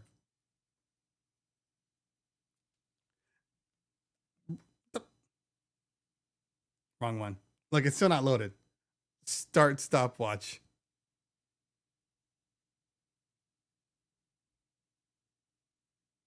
Now, what do you think? It was probably, I don't know, maybe 30 seconds? Maybe 30 seconds?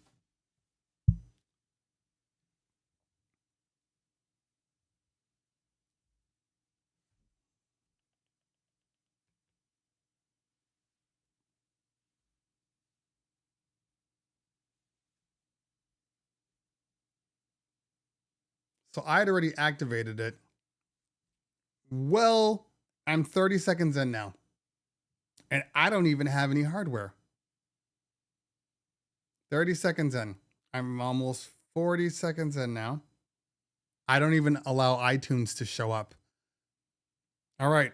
So that took I would say that's probably about a minute to load up. That's a problem with Serato. If this were DJ,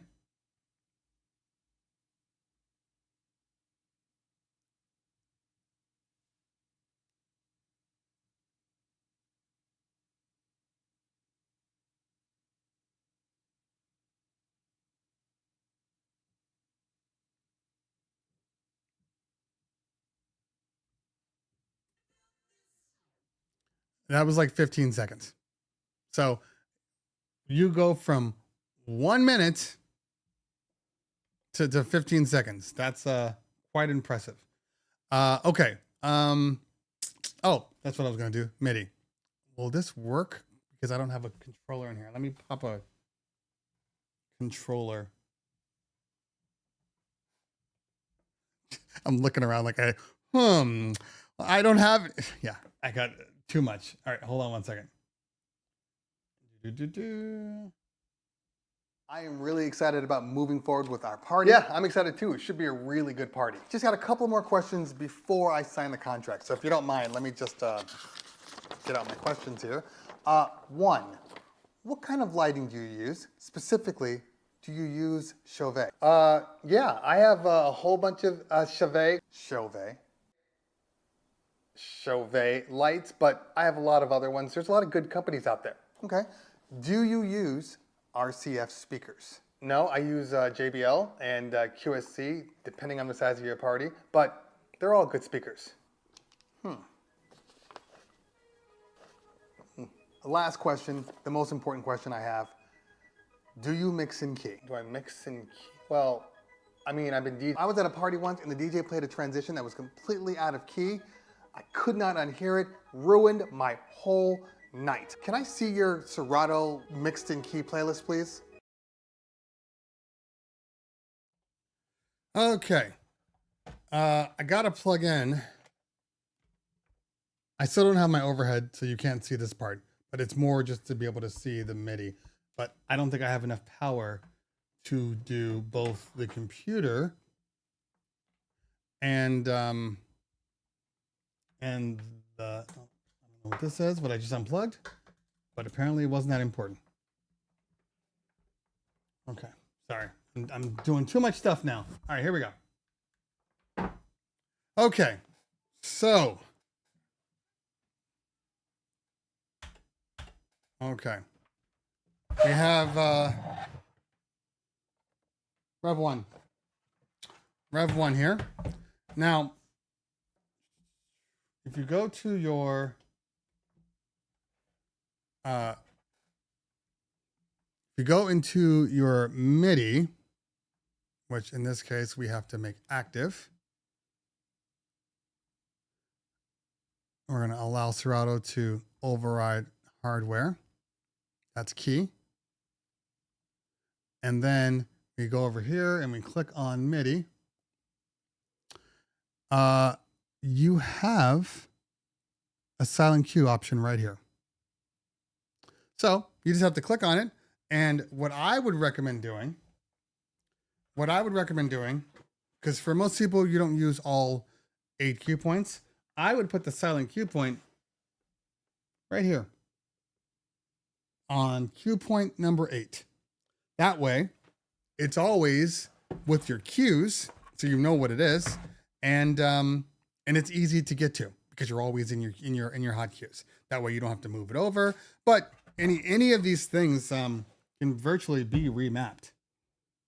But I think that that's probably the smartest button here, because everything else kind of functions and has other options, other things that it's doing.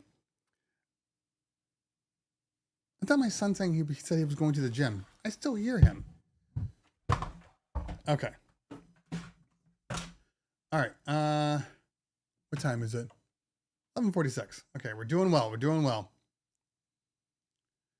All right. But the same thing applies to the S7. You can use any button and it will work just fine. Too many dudes in here to turn on the lights. I don't care about you dudes. Sexiness is in the mind. I don't need some sort of confirmation. All right. Wait. 2 on a 20 amp. I don't know what we're talking about there. Title videos work in DJ too. Give it time, guys. You guys keep saying this stuff. Give it time. Give it time. All these things will be removed. Whatever they don't want, they're gonna remove it. Title's not messing around. They're just not enforcing yet, but they will. They will. You know, Serato. I mean, and this just goes to show you when people see things and who they enforce faster. You know, because they went at Serato. There's so many other hardware out there, not hardware, but software companies out there. But apparently, you know, Serato's the one. Okay. Which DJ would be able to sort songs by file name? Are you sure DJ can't do that? I could have sworn you just by file name. Ugh. Why would you want that? Shouldn't the file name be the same as the title name? I don't know that I would want that. I mean, I get it, to each their own. But yeah, no file name in here. Let me check Serato. Serato might have file name. Yep, Serato has file name. So let's see here. So file name. Okay. All right. So I'm going to slide this over. You can see. And I just sorted by that. But why would you want to do that? That seems dangerous. Oh, but this is important because stuff like that needs to be out of here. All right. So those are probably old. So file name. I don't know that I would want. That's crazy.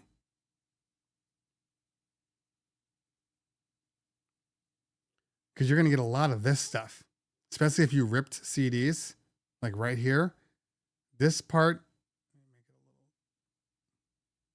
is an issue because if you're old school like me and you ripped CDs, for the most part, you're going to have a whole bunch of 1, 2, 3, 4, all those things that are going to be in front of your file names because it's the CD track.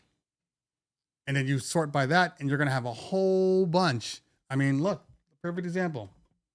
Look at this. These are all CDs.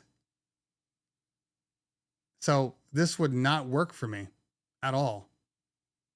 Now, maybe you're just better at organizing than I am, but that would frustrate the hell out of me. In fact, I'm turning it off right now. All I want, and I thought that you could do this in DJ, but apparently I was wrong. So in DJ, I could have sworn there was a way to search your crates from within DJ. And I thought there was a way to resort them, but maybe it only applies to their native. I don't even have anything in their native.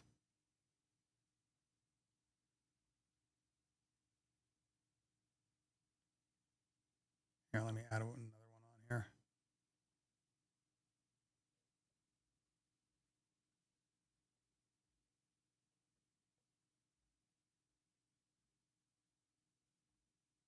Yeah, I thought there was a way. I know it can be done. I believe Recordbox has it.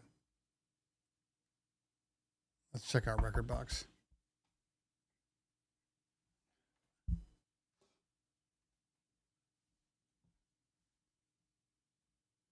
Okay, while we're looking for that, I am orange today.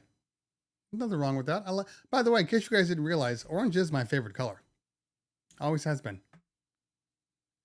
All right. I would put 1 on 1 circuit. What? Did I miss something? Not 2. I must have missed a question here. So it looks like it's being handled. Whoever answered it. I'm looking to upgrade to a Roland 505. Do you think the Rev 5 would be a good choice? Yeah. I mean, there's a lot of good choices around that price point, but yeah, the Rev 5 is a great controller. It's actually probably, well, it's definitely my favorite non-internal effects controllers out there. Like, it's the only controller that I've ever used that didn't have internal effects that I didn't have a problem with. Every other one, I recognize that there are no internal effects, or I guess external effects would be more likely. Okay, I don't want to. I just closed Recordbox. I don't want to update right now. Okay, while Recordbox is loading.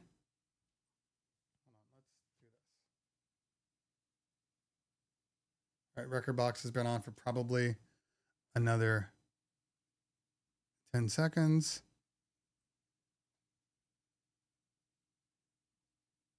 But Rekordbox is ready to go. Rekordbox was the fastest. Rekordbox opened up super fast. Super fast. Okay. So in Rekordbox, your playlist,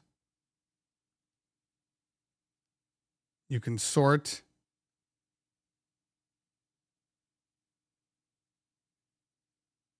So there we go. So Rekordbox can sort. I think that might be all. But the question is, I did say sort items, but now there's nowhere to go back. It's not a problem. I don't use Rekordbox like that. But still. At the current time, I'm utilizing Rekordbox. And look, I'm plugged into the Rev 1. I have no options because it's not a Rekordbox computer or controller. I really right now only use Rekordbox for one reason, and that is to get, well, two reasons. One, to get it onto my thumb drives if I am using sticks, and two, to get it on to my Engine OS controller, because I cannot stand the Engine sync option. Can't stand it. It's a nightmare to use. So I would prefer, yes, there's a little bit more back end work, not even for us, just the computer itself or the controller itself.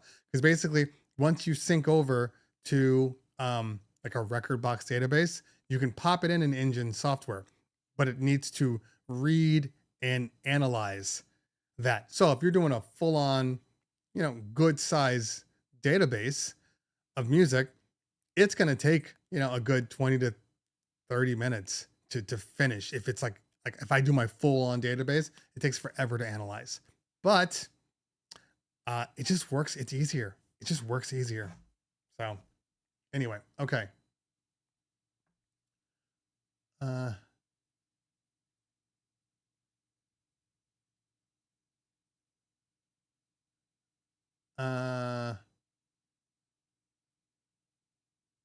This is not a Serato problem. It's an Apple problem. I don't use iTunes, Mixmaster. That was just Serato starting up. My iTunes is turned off for that reason because it was taking forever. Okay, Rekordbox takes even longer to load when you have stems enabled. Okay, fair enough. I get that. All right, the brand name. Yeah, I would try to load up Virtual DJ right now, but I know for a fact that it's going to tell me I need to update something because that's what it does. Okay. Let's see here. Does AT Alpha Theta pay Pioneer Corp for the use of Pioneer DJ name? They do. It is a licensing deal. The Rev 7 is best controller ever for folks who like motorized platters. Not perfect, but best ever. I am vexed it doesn't have 4-deck control like the Rev 1. Never thought I'd say that. I never thought I'd need that. It's two turntables and a mixer, guys. Two turntables and a mixer. I've never seen anybody that wasn't a show DJ that I've never seen any DJ at a private event rocking 3 or 4 turntables. I've never seen that. I've never seen any private event with 4 CDJs and 1 person. I've never seen that. You're not James Hype. Nobody out here is James Hype, but James Hype. So all you people that are always like, 4 decks, I need 4 decks. Where are your 4 turntables? I've never seen it. Like, for that, I would say that makes more sense. I get that. You're used to rocking 4 decks. You're used to rocking maybe 3 decks. I get that. But most of you aren't. None of you are. Just seems weird. You're like so demanding on the controller, but you're not that demanding on your outside gear. It's weird to me. Just weird. Okay. What's your earliest memory of DJ software? Virtual DJ and looking like what was that? During the LimeWire days, amp something, amp rack. Was it amp rack? It was something amp. Winamp. And I remember all the skins that people used to put on there, the god awful skins. And I was right about the time that I saw people using Virtual DJ, and I thought, what is this joke of a program? It's honestly what I thought. Oh, you can download a crack for it, and now you got DJ software on your computer. Who would want to do that? Why would anybody want to use their computer? We've come a long way, but skins are still stupid. And any virtual DJ user that says all you have to do is put the Serato skin on, shut up. Shut up. Either be proud of what you use or don't use it. Don't get married to the girl who you're not attracted to and then try to, doll her up to look like somebody else. Marry the one that works for you. And anybody that uses skins, I'm not talking about a regular skin like, it's gray, but now I like it to be just kind of darker, like Ableton has skins too. But it doesn't change the fundamentals of the program. Like, you can legitimately change the way the program works. You're not proud of it. And if you're not proud of it, don't use it, or don't come screaming to me how great it is when legitimately you got a Serato skin on there. That means it's not perfect. That means there are some problems. Just an opinion now. Just an opinion. Okay. New Mark Q, old can be. The guy who made Winamp also made Reaper. Good to know. To each their own skins. All right. Flip Tan in the building. Good to see you, man. The late 90s cyberpunk. Yep, that's when remember that movie Hackers with Angelina Jolie? That did not age well at all. I mean, Hackers to me is like watching the first Tron. You can't watch them. They're so poorly done. And that's Hackers for me. But when I was a kid, Hackers was the movie, man. I thought they were saying all the stuff. I had no idea. I had no idea how bad it was.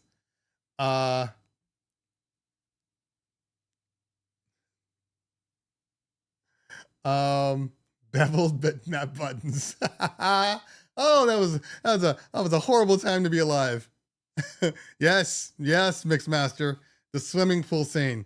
Yep. That was the first time where I saw like big lips on a white girl, I should say. And I was like, I'm oddly attracted to you elfish ways. Because she had the super short hair, but it was just lips. And I was like, something about you, girl. Something about you. That was a long time ago. She's still beautiful though, but that was a long time ago. Anyway, let me get some stuff off of here. Hack the planet. I still remember the line when they were like,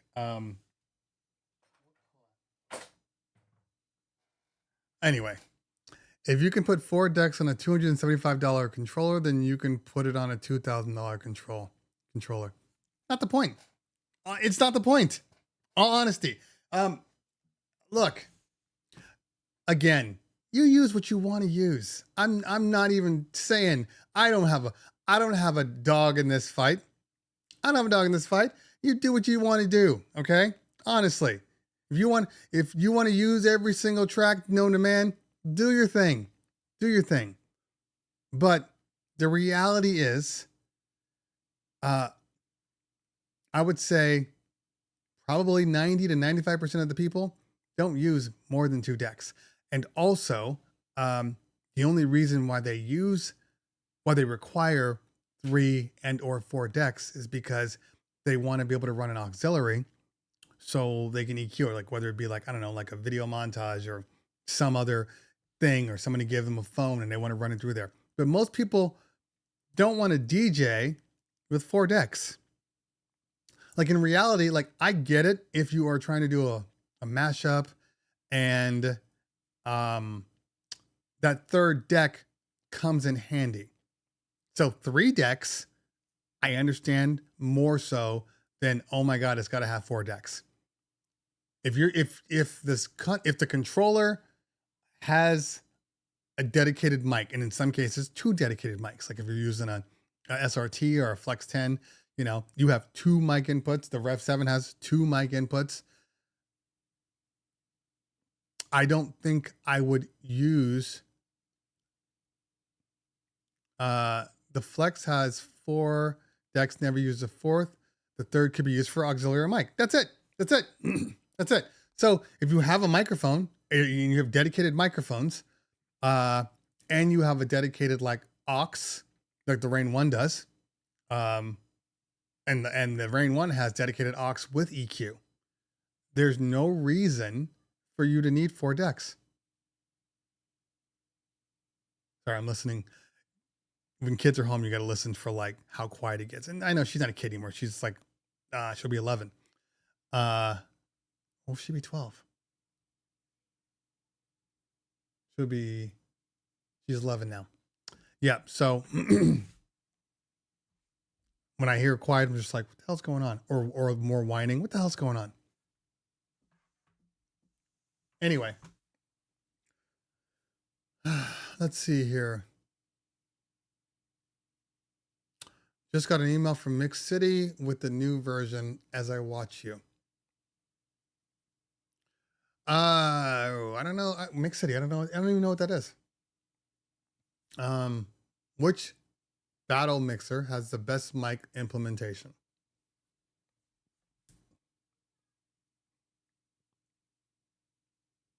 Well, I mean, it has to be the S11.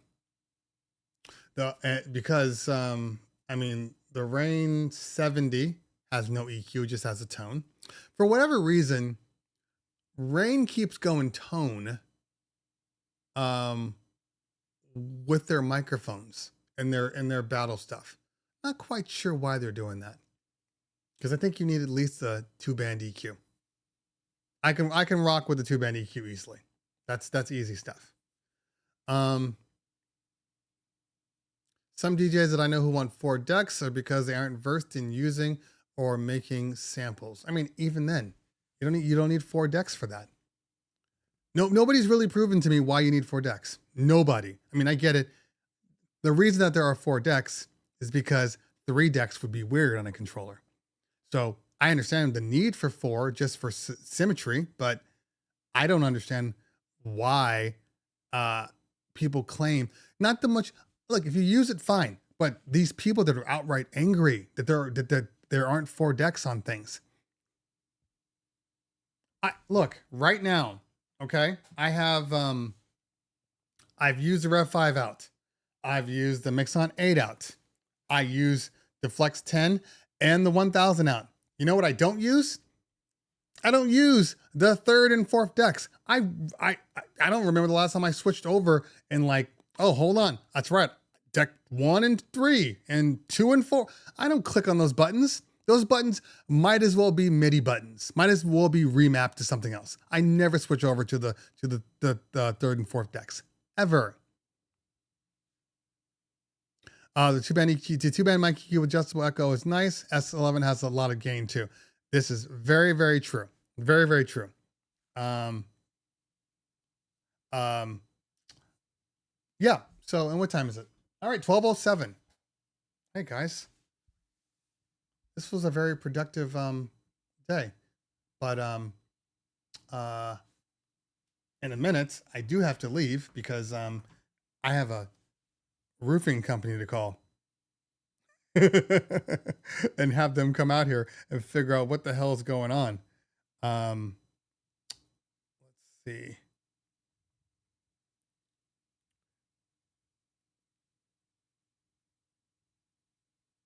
Okay. Just trying to check to make sure we are all good and see if I missed anything. I never want to miss anything. Okay. All right. I think we're good. Let's see here. Deck switching. Nope. Extra deck. Yes. Yeah. Deck 3 for acapellas. Yeah. Philip, the roof again. Just now. It's been fine for the past 2 years. All of a sudden today, look, the bottom line here is that roofs, they do leak. There's no perfect roof out there. I had a roof put in 2-3 years ago. They do leak. I get it. I just don't want to have to, and I'm hoping it's the roof and not like a pipe leak, because that could be the case too, even though it is raining today. So we're going to have to assume that because it is raining today, that it's not a pipe leak, but it is rain. I'm going to make that assumption because I really don't want to have to put another hole in my ceiling. I had a pipe leak a few months ago, and that was a lot. That was a lot. Anyway, must be a different roof guy. Okay. Don't get me wrong. I love my Rev 7, but I was shocked at how much I used the 3rd and 4th deck for live remixes. Hey, to each their own. More power to you. I don't need that anymore because, well, I have stems. So that's not really an issue for me. And there are ways around it too. You guys know, I mean, most people don't realize the sampler can absolutely be your 3rd deck. Absolutely. And easy to do. A lot of people don't understand that part. Let me close this out. So in the event that, hold on, let me go to, okay. All roofs have warranties, and I guarantee you, there's definitely a warranty. It's only been 3 years. I mean, every roof will at least give you 5 to 10 years. Every company. So they'll be coming back. No big deal. All right. Yeah. So I know you can't hear this, but that's okay. Here. So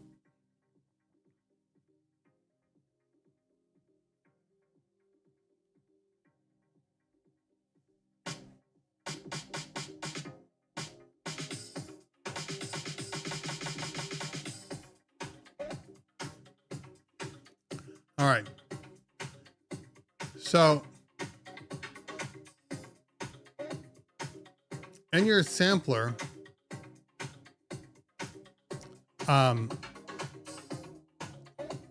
you can actually take this running track right here and just drag it in, and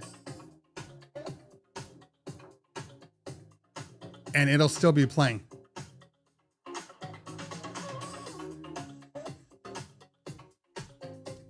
So I don't know. All of a sudden my brake is going all slow, and I didn't change that brake time. Let me adjust it. Okay. So in a pinch, that's going to give you what you need right there in a pinch. So I've personally never had an issue with it, but to each their own. Do your thing, do your thing. It is what it is. Okay. Same situation here in the Netherlands. My building goes back to 1780s, and under extreme conditions, I'll have leaks. Yeah. And for a moment, before I got on the show today, there was a lot of rain coming down, a lot of rain. So sometimes the roof can only wick off a certain amount of water, and that's in anything you have. I mean, literally, even like your Gore-Tex and all of your rain-free gear, it's not designed to be like, just constant water and water pressure. It's not designed for that. So if there's an issue, it's going to come out. Matthew Bruya says, I have Brula. Is it Brula or Bruya? I have the 707M with 4 decks, 3 and 4 for stem control only via EQ. Samplers where I have my movie quotes and whatnot. Just load them to a pad and skate. Again, this is your use case. Seems fine. So I don't have a problem with that at all. But I'm just saying, for most people in general, aren't going to those levels. They're not going to those levels at all. You know, I think that when like the SX was around, yes, of course, people required that 4th channel for the microphone, and then the 3rd channel was for your auxiliary. So you in essence were using all 4 decks all the time. So I get that. The Mixon 8, a perfect example. Same situation. You know, the Rain 4, the 2 of the channels are pretty much dedicated stems. So it's not really a 4-channel mixer. It's a 2-channel mixer with stems. So, you know, to each their own. To each their own. I think that a lot of people have aspirations of doing more with their controllers than what they actually do with their controllers, if that makes sense. You get what I'm saying?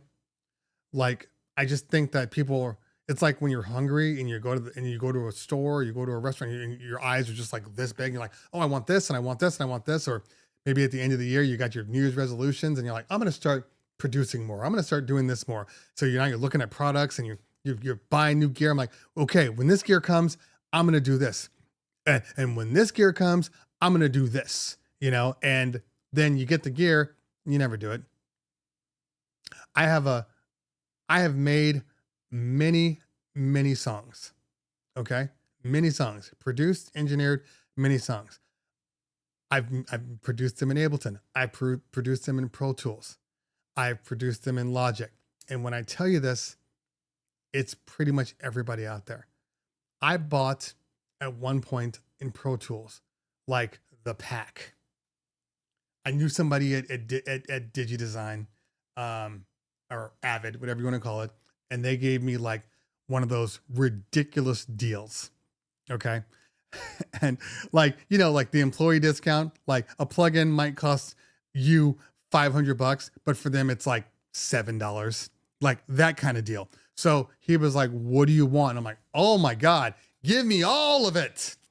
And I paid like $200 and got everything. When I put it all on my computer, loaded up my hard drive with all these useless samples and, you know, like the drumming program, all that stuff, did it all. Never touched any of it. Never touched any of it. I have the Waves Gold. There, yeah, you're right. 4 plugins. You use the C1, the C2. You probably use the L1 limiter.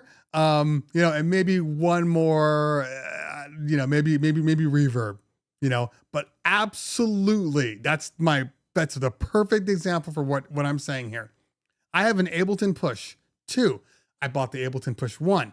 Never used it.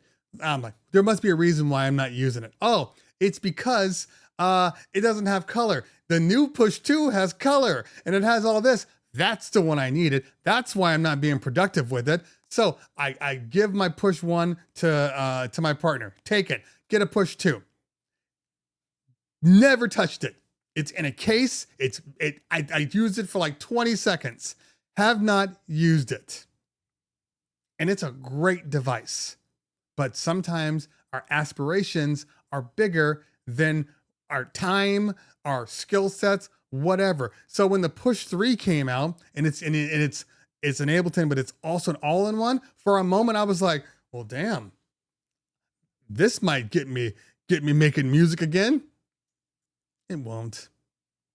It won't.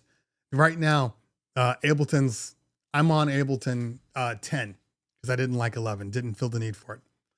When they are promoting 12 right now, it's not out yet, but they're promoting it. It's supposed to be out in January. They've done some GUI changes and made some things a little better. The workflow is better, and it's it's like $150 to update from 10, and then I will have access to 12. And I'm still using Rosetta. It's not even Silicon updated. The 10 that I'm using. It is in 11 and 12. Do I need it? Do I actually need it? That is the big question. In my mind, I'm saying, yeah, I need it. That way I can start making music again. if I want to make music, I'm going to make music. But Ableton, I have Serato Studio, which I love. And for a certain point, up to a certain point, I think for pretty much 75% of the people out there, Serato Studio is the perfect add-on. I think most people, if you're trying to do remixes, if you're trying to do any type of mashups, Serato Studio makes the most sense. Why? 2 reasons. Because it has true key adjustment. And basically the first sample you bring into a song, that's the key that's going to be throughout the entire mix. So if I pull in another sample from somewhere else, it's going to put it in that key. It's going to put it in that key. So that alone for people that are doing mashups is amazing. And then now added in, it has stems where nobody else has stems for production. Nobody else. You can use stems in sampler. You can and sample, not sampler, that's Ableton. And you can use stems across the board. Like that alone is one of the reasons why I have trouble going back to Ableton. I'm like, I got to do more work in Ableton. I got to do more work. I don't want to do more work. I want it to be fast and efficient. Now, the layout for Ableton is better. I even have Logic. Logic came with my Final Cut. I bought the whole package. Opened up Logic one time. I opened it up. I'm like, this looks like GarageBand. And I closed it. Nothing wrong with GarageBand. I think visuals are equally as important in your creativity than anything else out there. And for me, when I open up Logic, it's fine, but it's just like they just do things differently. And I grew up on Pro Tools. I was a Pro Tools guy. I went from Cubase, Steinberg Cubase to Pro Tools, and then I incorporated Ableton Live into the mix. And I've kind of been there for a while now.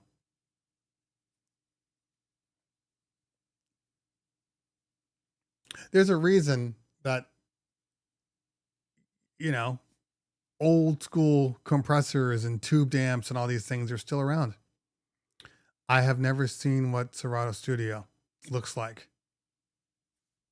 I can show you. Oh, hold on. I have to close up Serato because they share the same database. I know Logic is amazing. I don't know. I think that either you were a Pro Tools person or you were a Logic person. I was a Pro Tools person. So every time I open up Logic, I don't know, I get weird things from it. Okay, so this right here is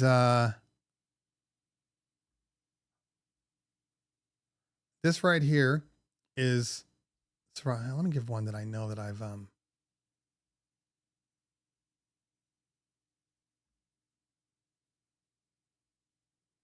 okay, so it's fundamentally different than any other program. The way it's done, it's just different. But you still have your standard like MPC style, Ableton, basically your scenes style over here, that will keep doing its thing. Let me go to a different.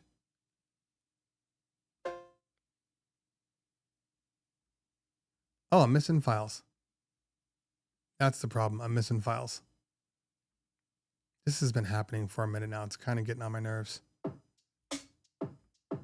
So, but yeah, this is Serato Studio. You do have your standard song layout, which is down here, and you can go full screen and you can add as much, as many tracks as you want. You still get access to all of your EQs. These are the tracks. Sorry, as I click on it over on this side, see, this is a bad example because there's nothing in it. So let me go to something that has something in it.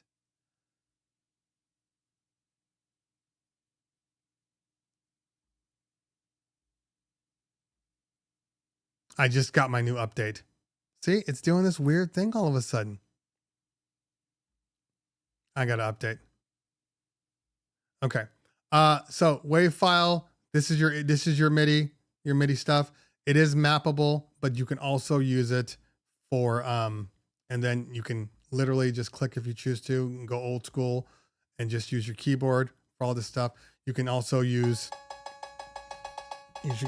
your standard keyboard. Like so. It's very Serato-like. Okay, that's the best word I can say about it. It's Serato-like, but it works. It works just fine. And it's been good to me. And it's so easy and so fast. And now that I can take like this track right here. Let me go to it.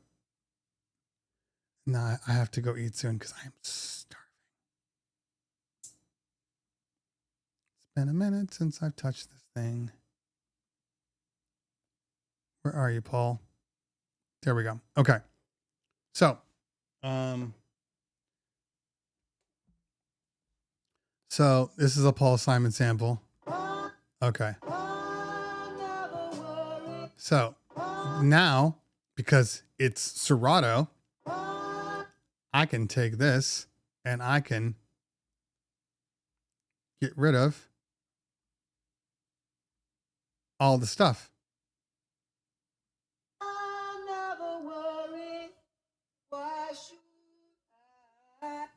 I mean, from a production standpoint, I don't think there's anything more important than being able to extract out, take a bass line. Now, I don't think that it has, the one thing it doesn't have, I don't think I can convert audio to MIDI. I don't think they've done that yet. They keep making updates.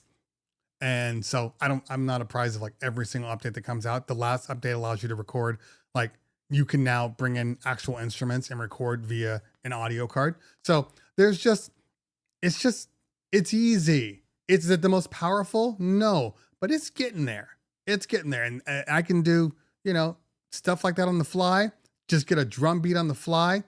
Well, if I toss it into Ableton and convert it to MIDI, then I might as well just stay in the Ableton. That's my whole point. Either Ableton needs that stem feature, or they need a convert to MIDI. Well, let me see. There's no way. Ableton does not do stems. No, it does not. Let me select this. I know there's no convert to MIDI. Yeah. Now, but this is what I'm saying. So right now there's no convert to MIDI. It'll show up. Ableton has been doing a really good job of updating this software to make it good. The one flaw of Serato Studio, and I understand why they did it this way, but it just doesn't make sense from a long-term perspective. So when it first came out, their first option was, hey, use Serato Studio. People are like, well, I like drum pads. I like to be able to use pads. Well, you got pads on your DJ gear. Just go ahead and plug into your S11 and you can make music right there. So in theory, that's amazing. But in reality, I don't think most people were using it. And when it first came out, the SP1 didn't even work with it. And the SP1 would have been the perfect Serato Studio controller. Perfect. So the flaw that it has is they have to map out all the controllers. It's not like a class compliant controller where you can just plug it in and it goes, it'll recognize it, but you won't be able to use it. Because I have hardware. Like I'm like, well, can I just use my push? Can I just plug my push in and use it as a MIDI? No, it won't work there. So that's the weakest link of it all. But everything else works. All of the Akai MPC small versions and pads and keyboard, they all work for it. So on the go, I guess it makes more sense to have like a small little pad with you that just stays in your backpack when you want to make a beat. But I want the best of both worlds. I want live to be better, and I want Serato Studio to be more evolved, because Studio's only been around for a couple of years now. For where it's at, and the ease of just making a quick redrum or a quick. And by the way, you guys, if you want to watch any of the Serato Studio videos, I have videos on it. I have a full-on playlist just of Serato Studio, just different variations of using Serato Studio. So you can check that out in my playlist. So in case, because a lot of people don't understand that there are playlists dedicated for everything. There's a playlist just for gear reviews. There's a playlist just for DJ Business 101. There's a playlist just for Serato. There's a playlist for streaming, although it might be slightly outdated now because I did that in 2020. But there's playlists for everything. So make sure you guys check those out. All right. Odd to me how Stims was made open source and Pioneer hasn't adopted it. I mean, look, it's all going to get better. I think everybody starts out with the same open source one. And then they finally decide that they're going to license something like DJ. You know, DJ's working off of in their combination. Who else? There was another company out there. I can't think of it right now. I need to eat. I'm going brain dead.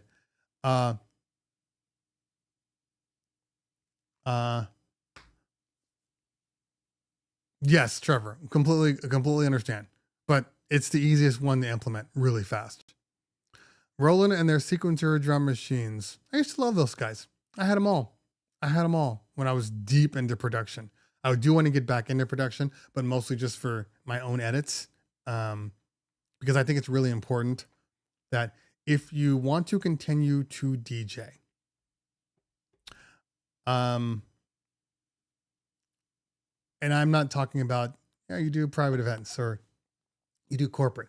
If you want to continue to DJ and make a name for yourself, no matter what age you are, I'm not even talking about any of that. Your sound will define you. So I'm not saying everybody needs to be a producer. I'm not saying that at all. But I am saying that it's important that that there is a reason that people are booking you. Now, whether that be you're a scratch bastard and you have the amazing hands and you can scratch, you can do all that stuff, or whether you are a full-time producer, you got to have your own sound. And a lot of DJs out there don't have their own sound. And this is just a fact. They sound like everybody else. They're pulling the same remixes from every DJ music service out there. They're pulling the same music from whatever's streaming, and it's all just generic. Everybody sounds, I was watching Obliterated. It's this new show on Netflix, which is absolutely bonkers. It's like old school raunchiness, but it's like an action. It's like it feels kind of like an old, like 80s, early 90s action comedy, but just raunchy at the same time. And there's this remix of I Don't Care. It's an EDM remixes. I have it. And I heard that on there. It's an older remix. And all I was thinking was like, I mean, yeah, there's definitely some sort of DJ or guy person putting that music in. But the fact is, why that mix? Why that mix specifically? And why is that one of the only mixes that I have that I play for Iconopop? Because we just use the same stuff. Make your own meats, make your own music. Now, if you can't make music, don't. Like, I'm not saying you should just go out there and just, I have to make remixes. If your remixes are trash or you don't have an ear musically, then don't. I get it. But if you do have an ear, I mean, I spent a lot of time literally engineering music. So I go through it differently. I want my own sound. That's it. So that's my 24. My 23 was good.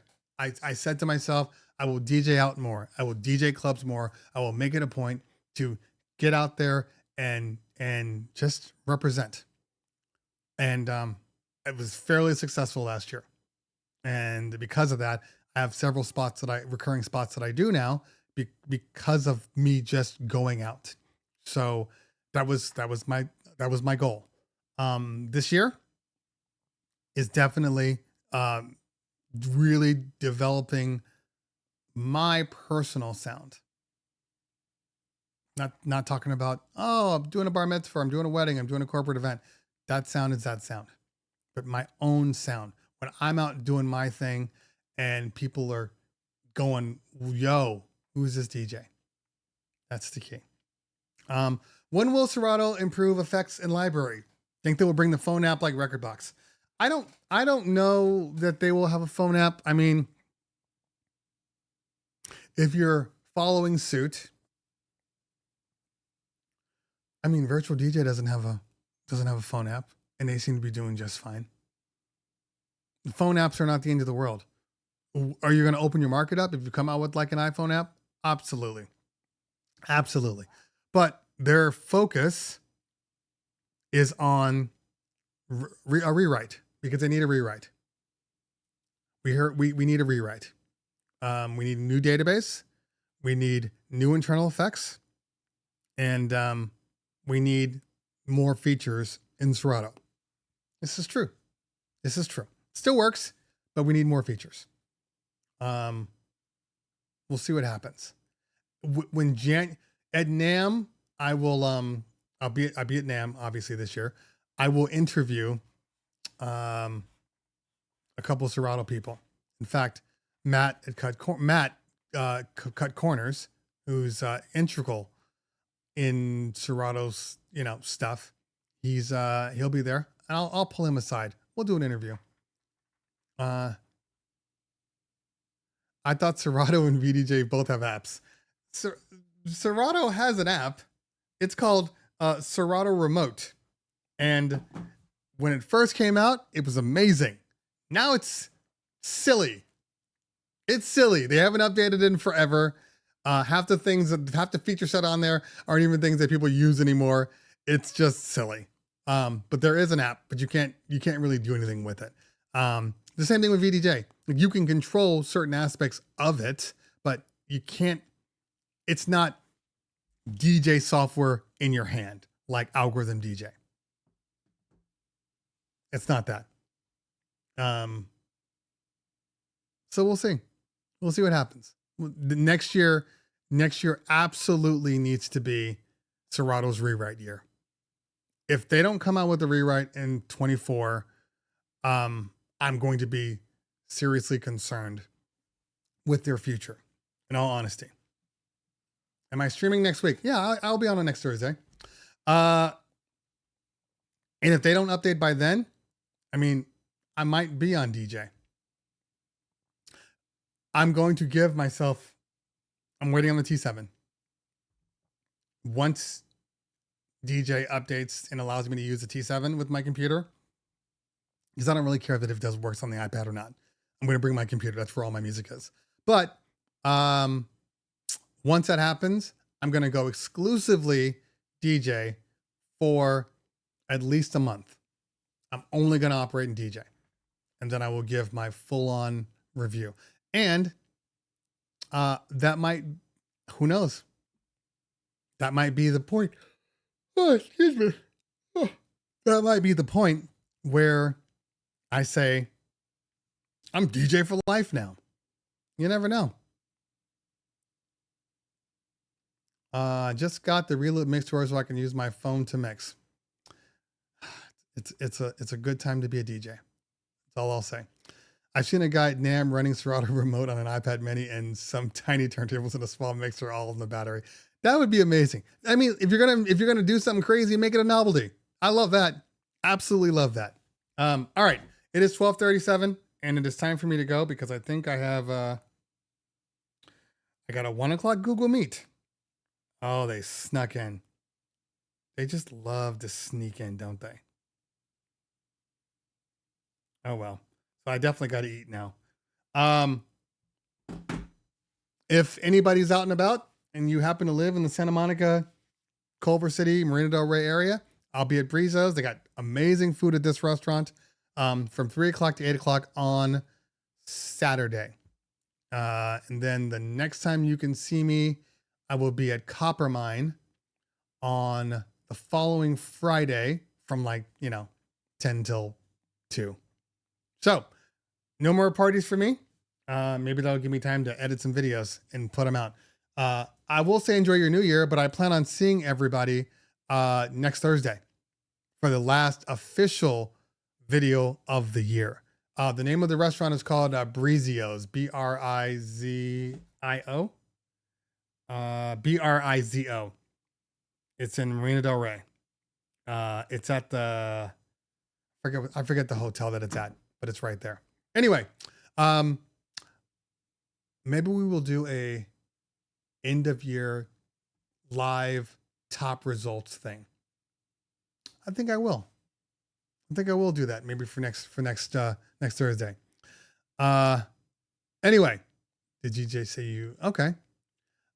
So, but I won't be seeing anybody before Christmas. So, cool, Spen. So let me, I'm randomly having 4 conversations in my head. Enjoy your Christmas. Enjoy your Christmas Eve. Hopefully you guys get amazing presents. I got nothing because, my family has very expensive taste. So nothing for myself. I did get a small little travel blender, which I haven't even used yet. See what I'm saying? See? In my mind, I was like, travel blender. I'm going to blend every day. I'm going to blend every day. I charged it at least. All right, y'all. Enjoy your Christmas. I will see you guys before the new year. Won't stop the merger. Yeah, the merger is going to happen regardless. In fact, is that today? Is that today? I think it's today. I think today was the day that they were going to merge, either today or tomorrow. Anyway, all right, y'all. I will, or at least they'll give their ruling on if the merger can be allowed. I will see everybody next Thursday. Hopefully, I will have some videos out. I'm going to do a quick video about the battery powered situation, how I felt about it, that I will post. And we'll see. I've been real lazy. Sorry, guys. It's on me. It's on me. But I have been very active on Instagram. So you guys do your thing. Jay Book, thank you, man. Appreciate you. Make sure you watch Jay Book's channel. He's got a show at 4:00 Pacific Standard Time. The book club, his podcast. It's a book club? Or is that the name of? I think it's called the book club. Anyway, great information, great knowledge. Check my guy out. And I will see you guys all next Thursday. Or maybe I'll see you at Jay Book's podcast. Anyway, see you guys soon. Enjoy your day. Peace out, everybody.